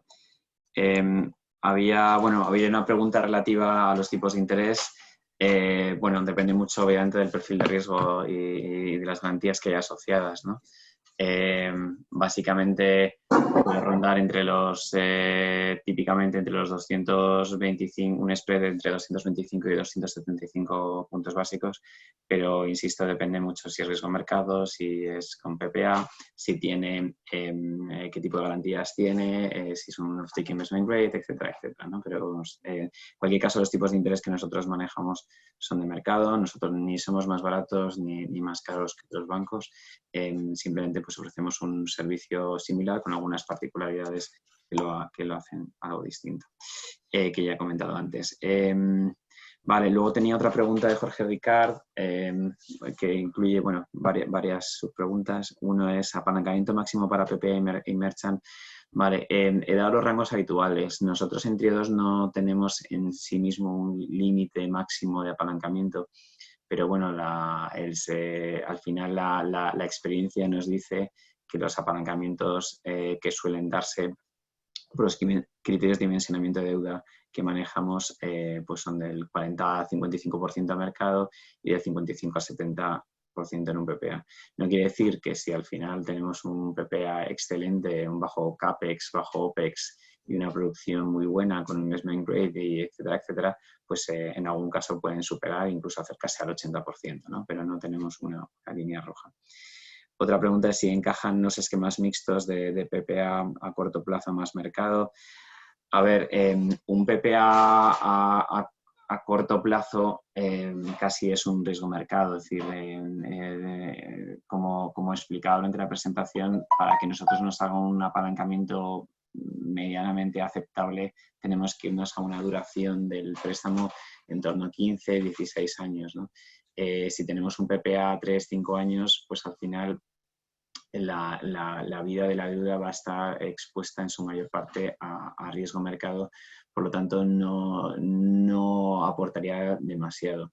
Otra cosa, en las circunstancias actuales que tenemos, con una incertidumbre en el corto plazo también significativa, que hace unos meses eso no lo percibíamos así, pues puede ser que algo ayude, pero realmente no es una opción que vaya a mejorar de manera mínimamente significativa el apalancamiento, ¿no? Un PPA a corto plazo. La otra pregunta es si tenemos una senda de precios propia para análisis de proyectos a mercado, requerís estudios expertos como Alasoft. Sí, al final, obviamente nosotros no somos expertos en proyecciones de mercado. Sí que es cierto que ahora mismo con la volatilidad que hay de precios estamos haciendo un seguimiento muy detallado de los precios de los MIP, obviamente siendo conscientes de que la liquidez que tiene es baja, especialmente en el medio y largo plazo. Pero bueno, como primera aproximación nos da hasta una senda de precios, pero realmente sí que requerimos estudios de expertos como tipo Alasoft. Y la última pregunta es si podemos financiar a empresas españolas en países que no estemos implantados como es Europa o Latinoamérica. Ahí sí que tenemos unas limitaciones por temas legales y de ejecución de garantías importantes. Realmente solamente financiamos en los países donde estamos presentes, o teóricamente sí que es cierto que podríamos llegar a financiar en países limítrofes como Portugal, Irlanda, Dinamarca o Francia, si bien, por ejemplo, en el caso de Portugal, por diferentes motivos fiscales, etcétera, hasta ahora no lo hemos hecho. Pero en el este de Europa o Latinoamérica, como banco, no financiamos, si bien nuestros compañeros de los fondos de inversión de Triodos sí que lo hacen. Y creo que por mi parte no tenía muchas otras preguntas, que el resto creo que lo van a responder mis compañeros.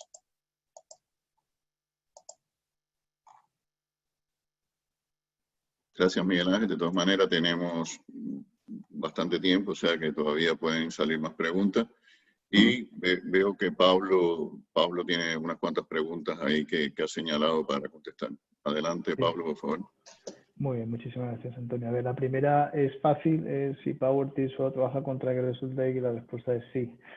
Tenemos la fortuna de tener el tecnólogo en casa, o somos parte del tecnólogo, según cómo se mire, y todos nuestros proyectos los desarrollamos hoy por hoy con soluciones de ingeniería de SolTech, con los trackers de SolTech, y la verdad es que casi todo lo que estamos haciendo hoy por hoy es con bifacial, que bueno, pues entendemos que es la tecnología del presente y de los próximos años. Vale. Esta es una pregunta que nos hacía Julián Andueza. La segunda pregunta que voy a responder, que es de Víctor Costa, es precios bajos pero estables, ¿cómo crees que pueden comprometer la financiación de nuevos proyectos fotovoltaicos? Bueno, aquí hay dos variables importantes. La primera es que intenta transmitir la estabilidad. Yo creo que el mercado, creo que además todos los que estamos hoy en este panel hemos llegado a la conclusión de que el mercado ha tocado, digamos, tocó fondo en marzo y de alguna forma se está estabilizando, está subiendo, y que digamos que las dinámicas, bueno, dinámicas de precios son ascendentes. Dentro de esto, bueno, obviamente hay dos parámetros. Uno es para cuándo es tu PPA. Si estamos hablando de si un PPA, una planta, una venta de energía en los próximos meses, entonces esa puede ser una dinámica y puede tener algún tipo de afección en cuanto a la financiación por los precios de los próximos 3-6 meses. Y la otra variable es si estamos hablando de proyectos a 2021, 2022 o más adelante. Y el tercero es que así como la energía ha bajado, en algunos casos, en el caso del gas entendemos derivada por el coste de emisiones y por el coste del gas. En el caso de la energía solar, y que eso además tiene una volatilidad y una fluctuación que veremos cómo evoluciona con el tiempo, en el caso de la energía solar ha bajado porque los componentes son más eficientes y más baratos. Y esto de alguna forma nos hace cada vez siendo más competitivos, con lo cual yo entiendo que en el medio y largo plazo, la financiación, bueno, pues no sé hasta qué punto ha habido macheo, habría que analizar cada proyecto, y que la financiación de alguna forma se va a ajustar a esa realidad, ¿no? La verdad es que las plantas cada vez tienen unos costes de construcción más bajos y yo creo que son cada vez más competitivas, con lo cual la financiación, que al fin y al cabo lo que mira es, no mira los valores absolutos, mira los valores relativos, yo creo que no se van a resentir. Insisto, en el medio y largo plazo. Si hablamos de 2-3 meses, quizás, pero en el medio y largo plazo no creo que fuera. Y ya la tercera pregunta que teníamos, que había marcado, que es de Roberto Manás González, que es: en el actual contexto, ¿cuál es vuestra opinión sobre los nuevos productos CAL 10 de OMIP? Yo creo que es muy interesante. Creo que es una opción, Daniel lo ha mencionado. Yo creo que bueno, OMIP está ampliando su cartera de productos. Hoy por hoy tiene una liquidez baja, siendo generoso, a un plazo medio, siendo generoso. Pero bueno, la realidad es que bueno, opciones, a nadie le viene mal opciones, y quizás sea un producto para plantas pequeñitas que no tengan mucha sofisticación y que quieran vender su energía pues de una forma sencilla. Bueno, y si la liquidez amplía, pues puede ser una buena cámara de comercialización, pues para suministradores y para vendedores de energía. O sea, yo creo que a nadie le hace mal, y si en todo caso lo contrario. Es decir, más opciones son buenas, ojalá haya mucha más liquidez. Yo creo que eso no se hace daño a nadie, ni a los suministradores, ni a los comercializadores, porque al final es una cámara de compensación, es una cámara de casación, y ojalá el CAL 10 pues se convierta pues en una referencia. Lleva 2 días, creo, o 3. En fin, estamos hablando de algo muy, muy reciente. Anteriormente había CAL 7 y tuvo su liquidez. Yo creo que es pasos en la dirección correcta, y poco a poco si somos capaces, todos los actores del mercado, de darle liquidez, ¿no? Esa es mi opinión a grandes rasgos, pero bueno, quizás Dani tenga otros comentarios también que aportar.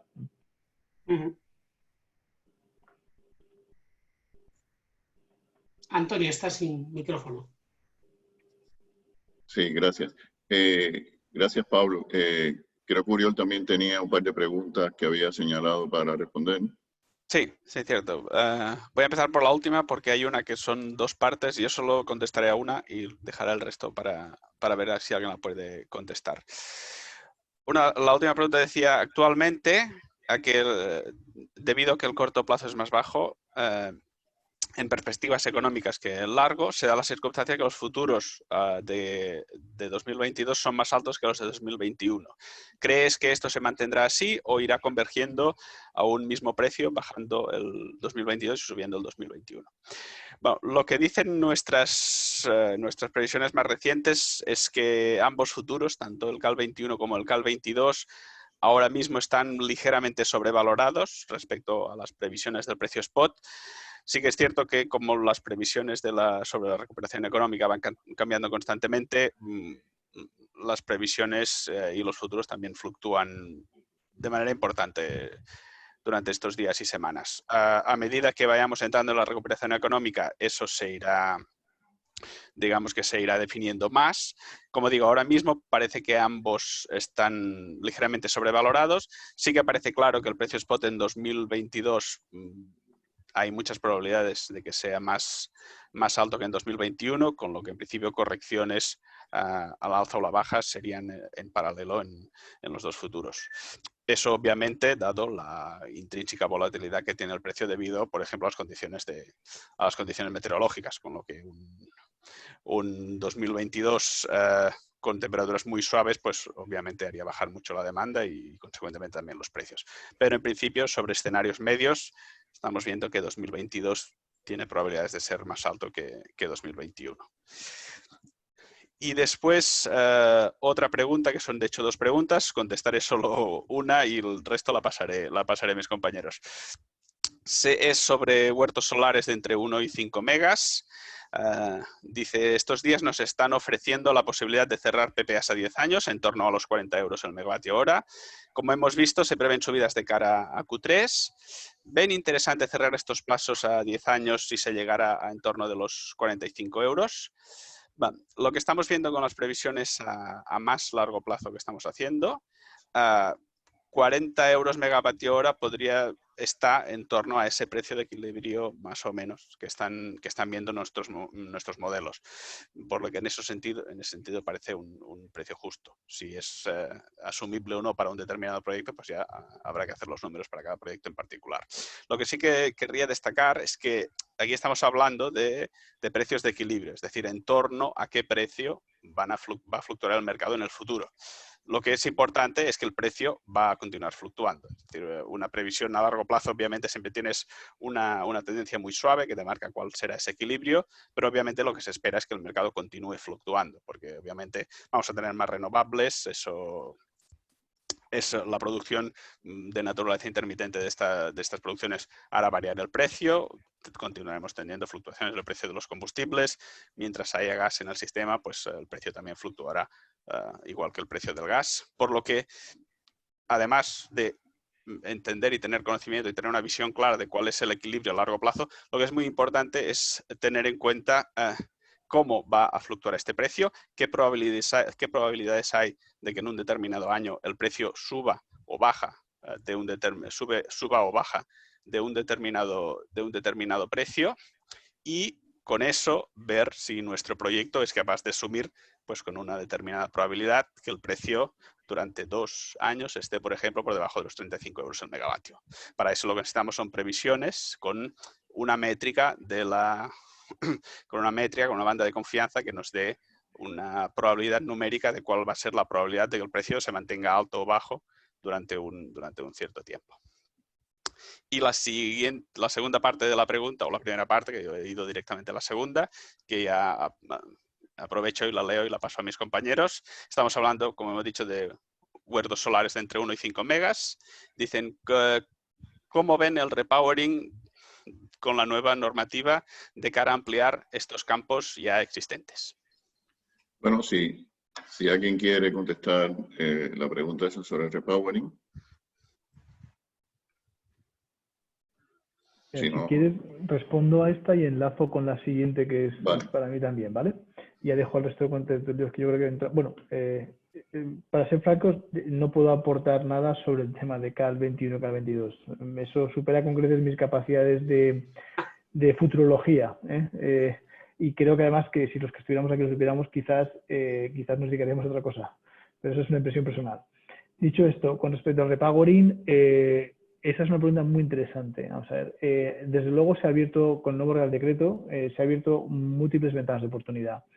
Y desde luego se van a abrir nuevas avenidas de entradas de flujos de caja, de revenues, como se suele decir en inglés. Entonces, salió el Real Decreto ayer, yo creo que estamos todos haciendo análisis de todo tipo, creo que estamos en un formato universidad, estudiándonos para el examen, y es difícil definir exactamente el impacto que tiene, pero desde luego en el peor de los escenarios es neutro. Lo normal es que sea bueno o muy bueno, ¿no? Es un poco la posición que yo observo.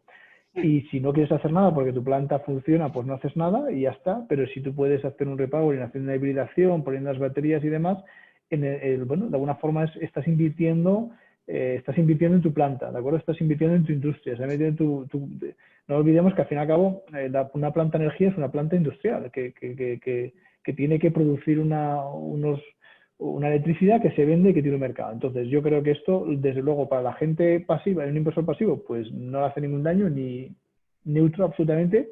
Un inversor activo y va a crear nuevas oportunidades de negocio y oportunidades oportunidades de optimización de las plantas. Mercados que hoy por hoy no operan en España porque no existían y que se van a abrir y que además es parte de un conjunto de herramientas que vienen desde Red Eléctrica, la CNMC, obviamente la Red Decreto, que se están desarrollando y que todavía tenemos que de alguna forma implementar. Dicho esto, el que piense que con el repowering mañana cambia su vida, no. Estamos hablando de unos mercados que van a tardar meses, esperemos que no sean años, pero que desde luego en el medio y largo plazo van a estar ahí. Ahora, y esto enlazo con la pregunta del Real Decreto que nos hacía Benjamín Boya, un poco, si con esto, bueno, la leo. ¿Se espera terminar con la especulación de los proyectos renovables? ¿Cuál es su visión general, a favor, en contra? Y sobre todo si piensa que puede tener incidencia una bajada del precio de los proyectos y por ende el de la energía. Bueno, vamos a ver. Una pregunta muy interesante que tiene varias subcapítulos, que además yo creo que el resto de panelistas podrán opinar. Primero, ¿es bueno? Yo creo que sí. Yo creo que la situación actual era insostenible. No ayudaba a nadie y de alguna forma se estaba ofertando, se ponía a la venta un recurso limitado que es la red eléctrica, que es nuestro parque de acceso y transmisión, y que desde luego la situación actual pues no estaba a la altura del mercado en el que nos movemos, ¿no? Entonces yo creo que es bueno. La palabra especulación es una palabra compleja, ¿no? Porque lo que yo puedo pensar que es especulación, un tercero puede pensar que es una oportunidad de inversión y un tercero puede pensar que es un negocio claro. Entonces yo no quiero hablar de especulación. Yo lo que está claro es que había un marco regulatorio en el que la gente operaba, había unas obligaciones y unas personas lo usaban, otros no. Lo que está claro es que ese marco regulatorio ha acabado. Si eso era especulación, ahora ya no va a haber. Si era otra palabra, ahora tampoco va a haber. Entonces de alguna forma nos movemos de un entorno en el cual se requerían unas barreras de entrada, en mi opinión, bajas, a unos que son mucho más altas. Y no necesariamente en capital, sino en necesidades técnicas de desarrollo, de ingeniería. Es decir, ahora mismo no te puedes sentar en nudo. O sea, nosotros competimos todavía con nudos del año 2011. Eso es una barbaridad. O sea, un recurso limitado no puede estar bloqueado 9 años. O sea, digo 11 que puede ser un caso puntual, pero es que hay más de uno de 12 y del 13, del año 2013. Es decir, eso va a acabar. Entonces, el que quiera promocionar y quiera que su negocio se base en desarrollo de energía, pues lo tiene claro, tiene un marco exigente que yo creo que nos va a ayudar a todos. Y la siguiente pregunta que hacía es si va a crear una bajada de precios. Mi sensación es que puede haber ajustes puntuales. El precio, al fin y al cabo, es donde dos se encuentran, un vendedor y un comprador, y ahí hay miles de variables que están fuera digamos, del alcance de cada uno de ellos, una presión de compra, una presión de venta, elementos, pero en largo plazo yo lo que entiendo es que va a haber lo contrario. Es decir, en largo plazo lo que está claro es que el número de proyectos que va a haber disponibles en el mercado van a bajar, porque el Real Decreto no hace las cosas más fáciles, las hace más difíciles. Entonces, desde el lado de la demanda, desde el lado de la oferta va a caer. Yo no sé si el precio se basaba en unos parámetros o en otros. Lo que sí me queda claro es que este Real Decreto toca la parte de la oferta. Entonces, si la demanda sigue siendo tan atractiva sigue siendo tan amplia como lo era hasta fechas actuales, la curva la curva se va a ir hacia arriba. Entonces los precios por ello no bajarían del valor de los activos. Ya del valor de la energía yo creo que ya estaríamos hablando de otro parámetro, porque hoy por hoy la solar juega en otros parámetros que ya hablaríamos pues mercado de emisiones, mix del país, elementos que yo creo que no son necesariamente y directamente relacionados con los generadores de plantas solares, ¿no?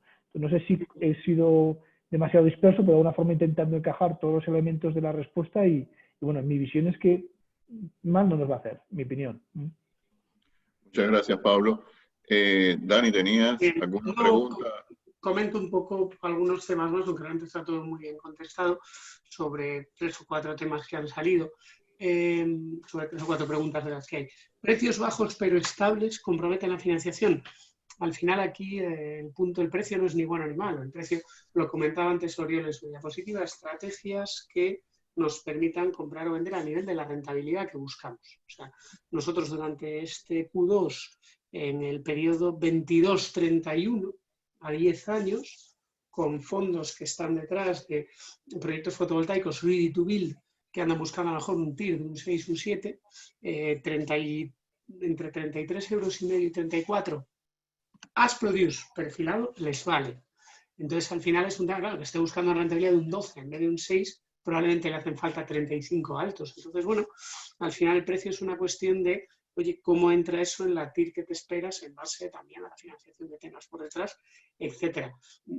Creemos que, honestamente, incluso en los momentos más de tocar fondo de finales de marzo, el shock lo hemos visto como coyuntural y creemos que sigue habiendo, bueno, viendo dónde nos marca OMIP, XMEF, la curva MIP, si a eso le descontamos, por decir algo, 2 euros como margen del off-taker, creemos que sigue habiendo hueco para tener rentabilidades, desde luego no de doble dígito, pero sí sensatas en el entorno de ese 6-7%. Totalmente de acuerdo con Pablo en cuanto a que es muy bueno que haya, cuantas más fuentes de precio haya, mejor. Cuanto más estudios hay, mejor. Cuanta más visibilidad y transparencia le demos al mercado, mejor. El problema o el pero, y eso lo comentaba en mi diapositiva, nosotros en todas las curvas de los tres mercados vemos que la curva se marca más arriba, o sea, creemos que toda esa información pública, tal y como están marcando los precios a partir del año 5, las tres casas, creemos que pueden generar una expectativa de que esperemos 1 euro más de lo que los off-takers estemos dispuestos a asumir, probablemente porque estamos siendo más conservadores a la hora de marcar la curva que lo que están siendo las casas de trading, ¿no? Y los mercados organizados. Y en principio tenemos más información porque hay mucha liquidez que va por fuera. Se estima que en el largo plazo un 90-95% va por fuera de esas pantallas. Entonces pueden generar una expectativa, pueden recalentar, generar una expectativa de precio, en mi opinión, un poco distorsionada. Nosotros creemos que la curva está en media 10 años, 1 euro por debajo de lo que vemos ahí. Es verdad que todo es muy nuevo, pero os digo, somos muy firmes defensores de lo que dice Pablo. Cuanta más visibilidad le demos a esto es mejor, pero bueno, si estamos siempre como promotores peleando el último céntimo, buscando comprar siempre el mejor, etcétera, pues no acertamos nunca. Y ahora mismo, viniendo de donde venimos en el mercado, esto es como el mercado inmobiliario. O sea, al final con las casas, si vendes mal, compras bien, y si compras mal, vendes bien. Ahora ya estamos en un mercado que sigue dando, pero un poquito justo, más justo que hace un año, desde luego, para inversores, para developers, pero estamos en un momento hiper atractivo para el comprador corporativo. ¿Qué pasa? Que el comprador corporativo te dice, bueno, a ver si esto sigue bajando. Entonces, vuelvo a ese especulador que os decía que todos llevamos dentro. Pero en realidad, deberíamos, como decía Oriol, precios de equilibrio, visión de largo plazo, si esto encaja en mi plan de negocio para adelante, ¿no? Por lo demás, nos preguntaban por aquí, ¿diferencia entre el CAL 22 y el CAL 21? La explica el gas. O sea, ahora mismo en los precios forward de gas hay 1,5 euro de diferencia entre el CAL 21 y el CAL 22. ¿Por qué? Porque se prevé que en el CAL 22 vuelva a haber, se restrinja un poquito la oferta, vuelva a haber mayor demanda global, ese GNL tan barato que Europa no llegue y bueno, yo apostaría porque ese diferencial se mantiene porque fundamentalmente en un mercado, en el caso español, ceteris paribus, el gas es la clave. Bueno, pues lo que estamos viendo es que ese gas que llega a Europa muy barato empieza a llegar cada vez menos barato. O es lo que nos dice ahora mismo los forwards de PVD. Y la influencia del CO2 pues es tan clara como decir, es una commodity que no deja de ser muy sintética, muy impredecible, que responde enseguida a cualquier feeling de lo que puede pasar o una noticia muy concreta. Entonces sí, influye, pero influye porque al final en España tenemos drivers, meteorología, y de la meteorología deriva la penetración renovable, y si no, lo que te arbitra es el precio del gas y el coste variable de un ciclo combinado, con lo cual nos preguntaban por aquí, ¿veis que el CO2 sigue teniendo correlación fuerte? Más que correlación fuerte, impactos muy claros. Hace 3 semanas los traders de corto plazo te decían que Q3 iba a seguir bajando. Y ha pegado un subidón. ¿Qué ha pasado? Que ha remontado el CO2, fundamentalmente.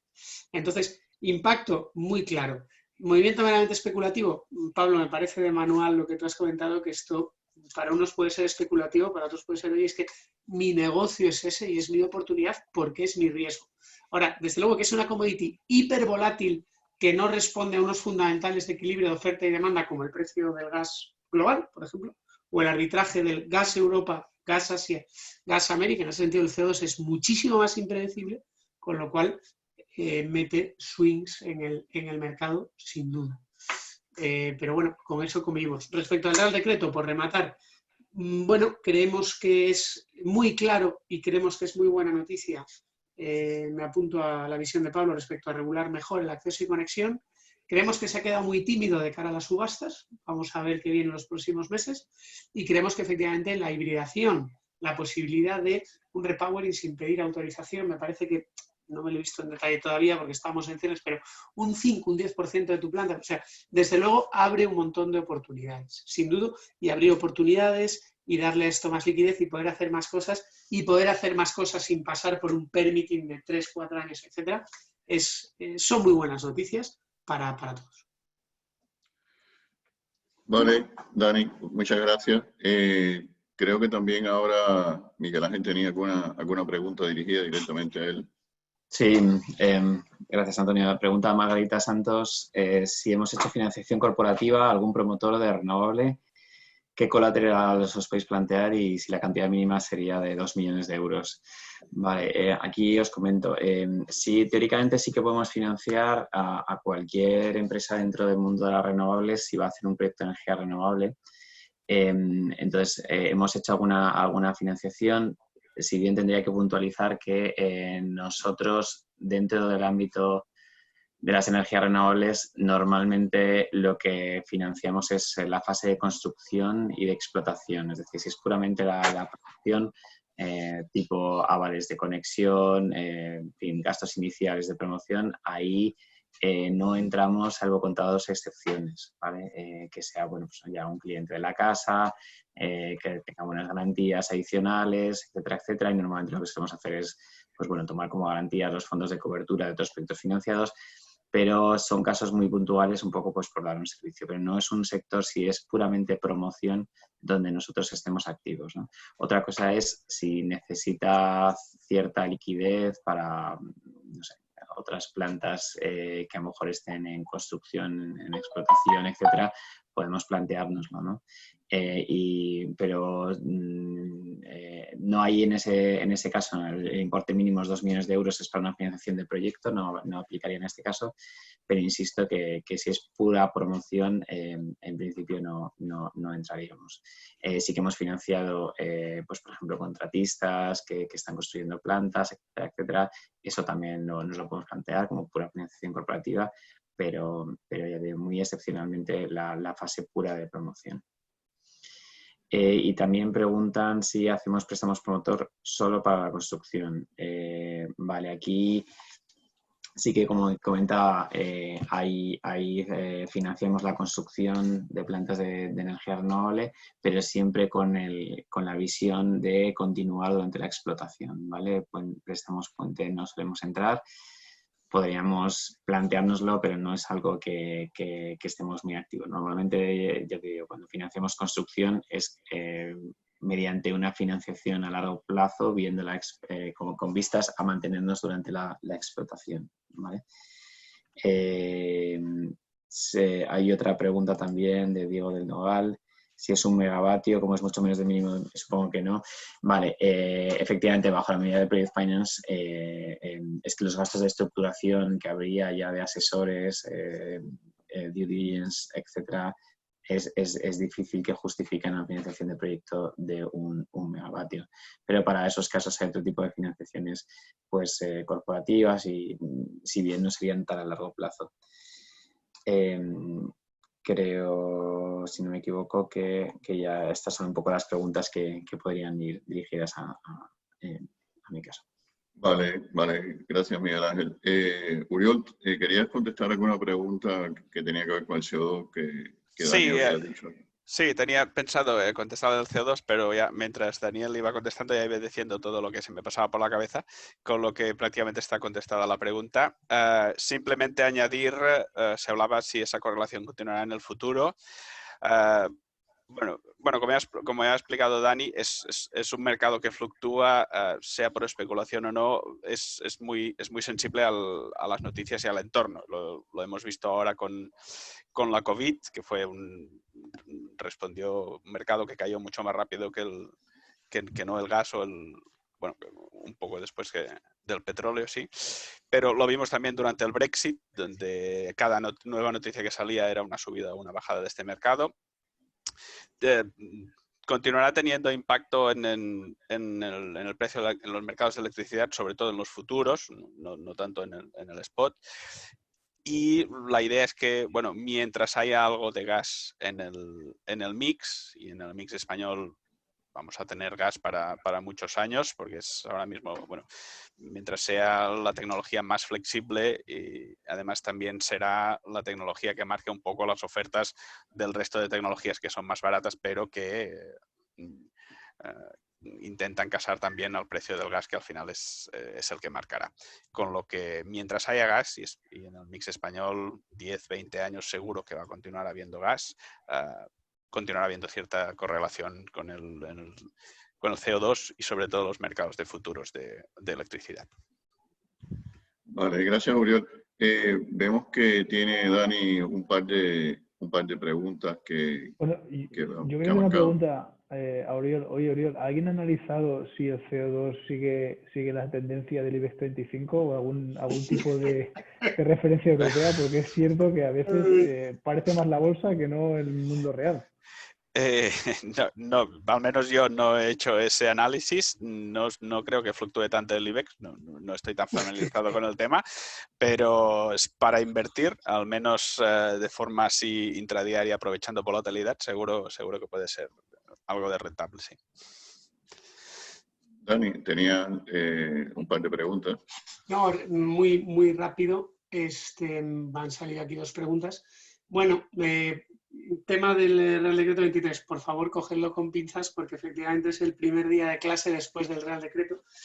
Comentando esta mañana en un foro con compañeros de Iberdrola, de Endesa, entendemos que se habla de modificaciones no sustanciales de los proyectos y eso es hasta un 5% de la potencia de cortocircuito, de la potencia de evacuación contratada, no requieren un nuevo permitting. Ahora, no nos hemos puesto de acuerdo y ha sido una charla de tal, muy rápida, casi de media hora, si el Real Decreto lo que te dice es si hibridar es, tengo un molino, pongo un panel, o si dentro de esa opción está el repowering. Nosotros creemos que sí, mis compañeros no lo tenían tan claro, pero desde luego se abre una ventana a, eficientar más o extraer más valor de tu instalación. Ya os digo, el comentario, cogedlo con pinzas porque yo lo he leído casi en diagonal, sí se habla de un 5%, se habla de modificación no sustancial que solo te pide corregir, no recuerdo si la autorización administrativa, solo uno de los permisos, y entonces hay un camino acelerado, ¿no? Y luego es verdad que si es hibridación, parque eólico, parque solar, por ejemplo, te pide que sea un terreno a 10 kilómetros máximo de tu terreno, pero desde luego ahí aparece una oportunidad. En la línea en la que decía Pablo, es abrir una puerta, esto irá de poco a poco, hay que entender la regulación. En nuestra opinión, el Real Decreto, ya os digo, salvo para el acceso y conexión, marca un camino, pero falta aterrizarlo, pero por ahí venía mi comentario de ese 5%.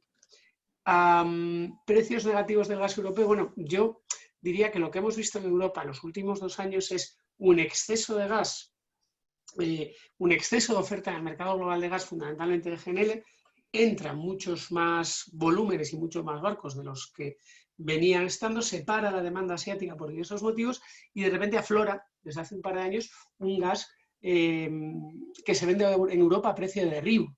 Entonces, al final, en Europa eso interesará en la medida en la que sea un gas muy barato, pero como Europa es un importador neto, ya sea por los barcos que nos vengan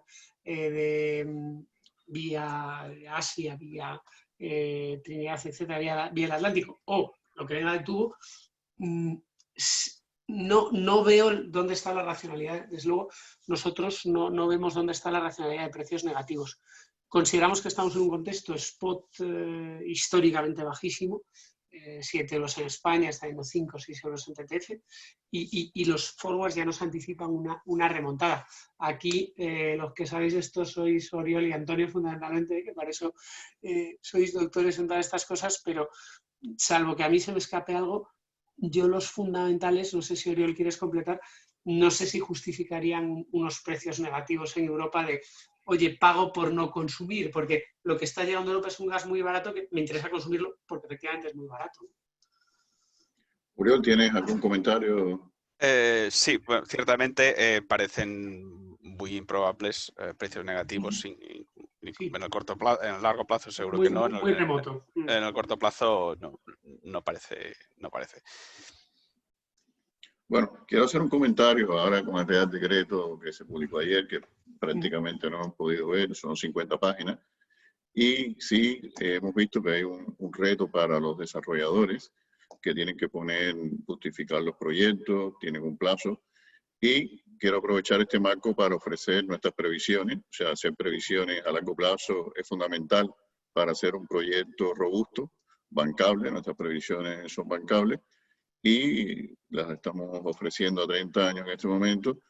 Y bueno, estamos abiertos, sí, aprovechando este marco para hacer un poco de publicidad de lo que hacemos. Cualquiera que tenga alguna duda en este sentido nos puede consultar directamente.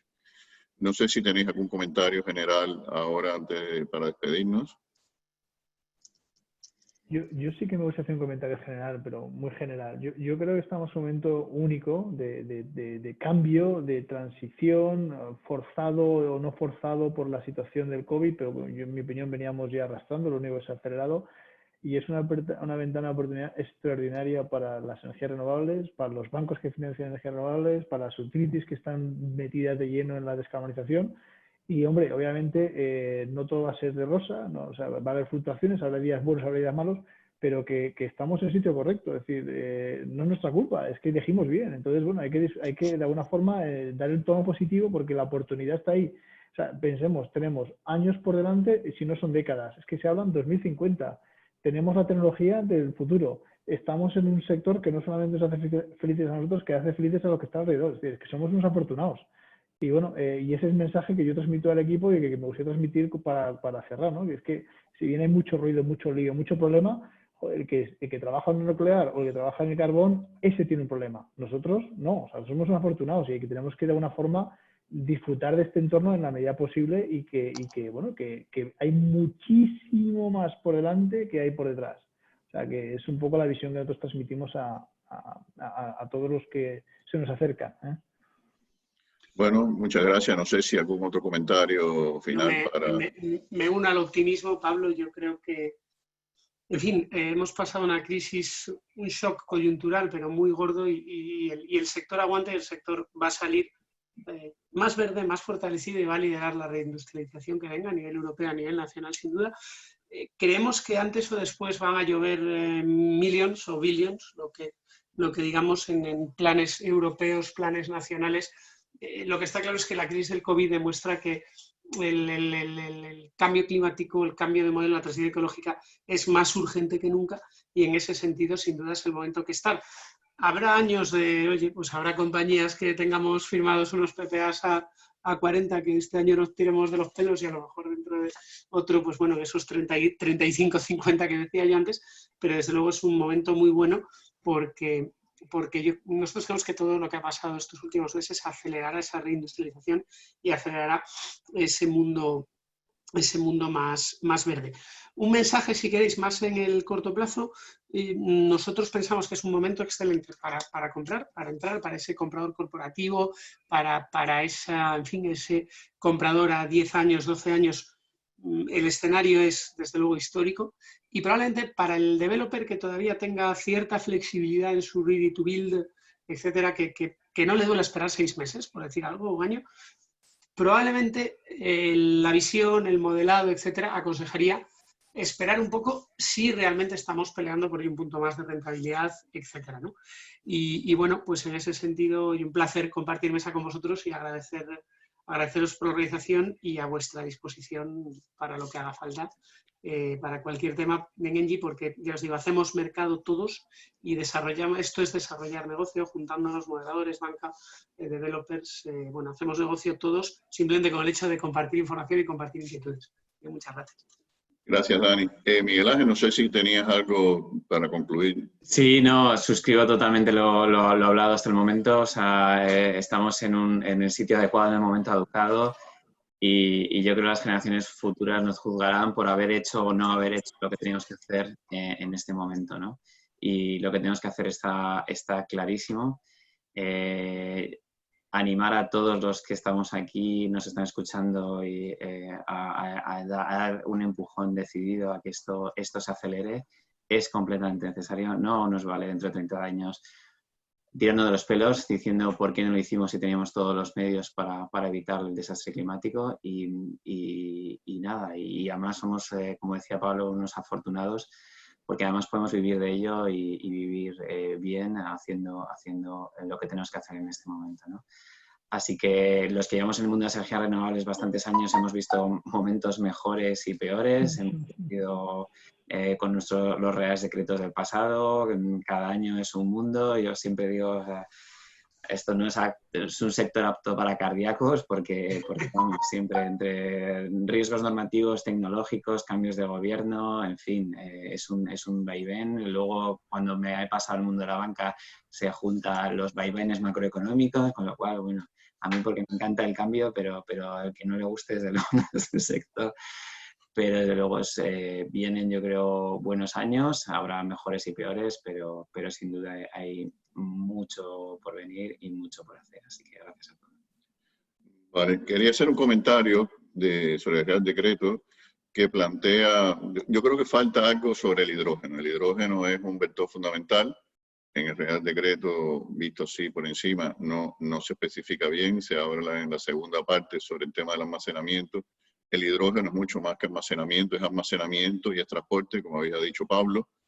Se plantea en el Real Decreto que el 45% de la energía primaria renovable tendría que ser renovable en el 2030, y eso solo se consigue si todo el transporte o gran parte del transporte se comienza a ser eléctrico, primero de batería y después de hidrógeno. En este sentido, yo exhorto, si hay alguna persona con alguna autoridad o alguna forma de influir, que potencie este tema del hidrógeno, que es el vector fundamental.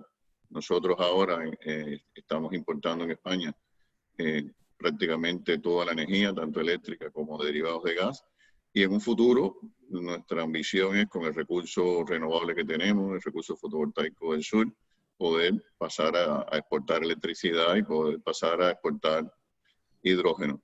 No sé si tenéis algún otro comentario para dar por concluido el webinar. No sé, Uriol, si querías decir alguna cosa. Bueno, añadirme a la visión optimista de mis compañeros, realmente mirando las perspectivas de evolución del mercado, es un buen momento para los proyectos renovables. Con las situaciones que estamos viendo ahora mismo y lo que viviremos en el corto y medio plazo es realmente excepcional. Si un proyecto era viable antes de esta crisis, en estos momentos en el largo plazo continúa siéndolo.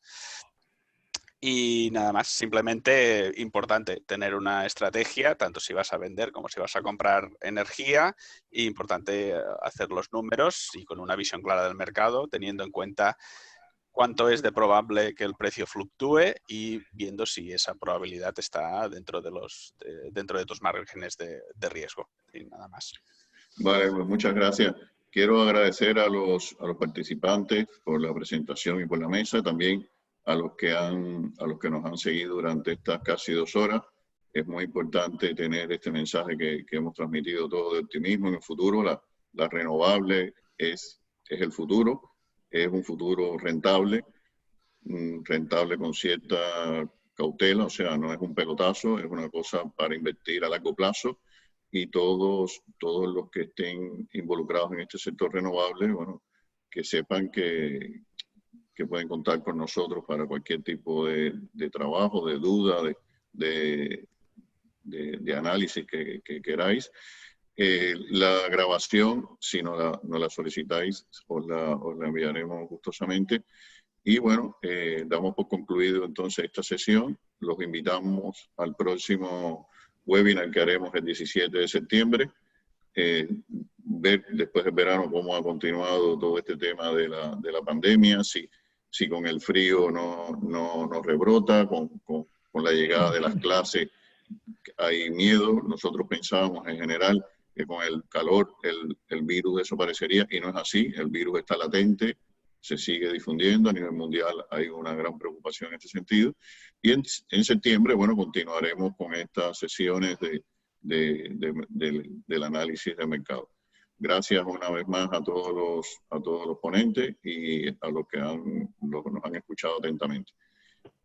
Un saludo a todos. Un saludo, hasta luego. Muchas gracias. Gracias. Adiós.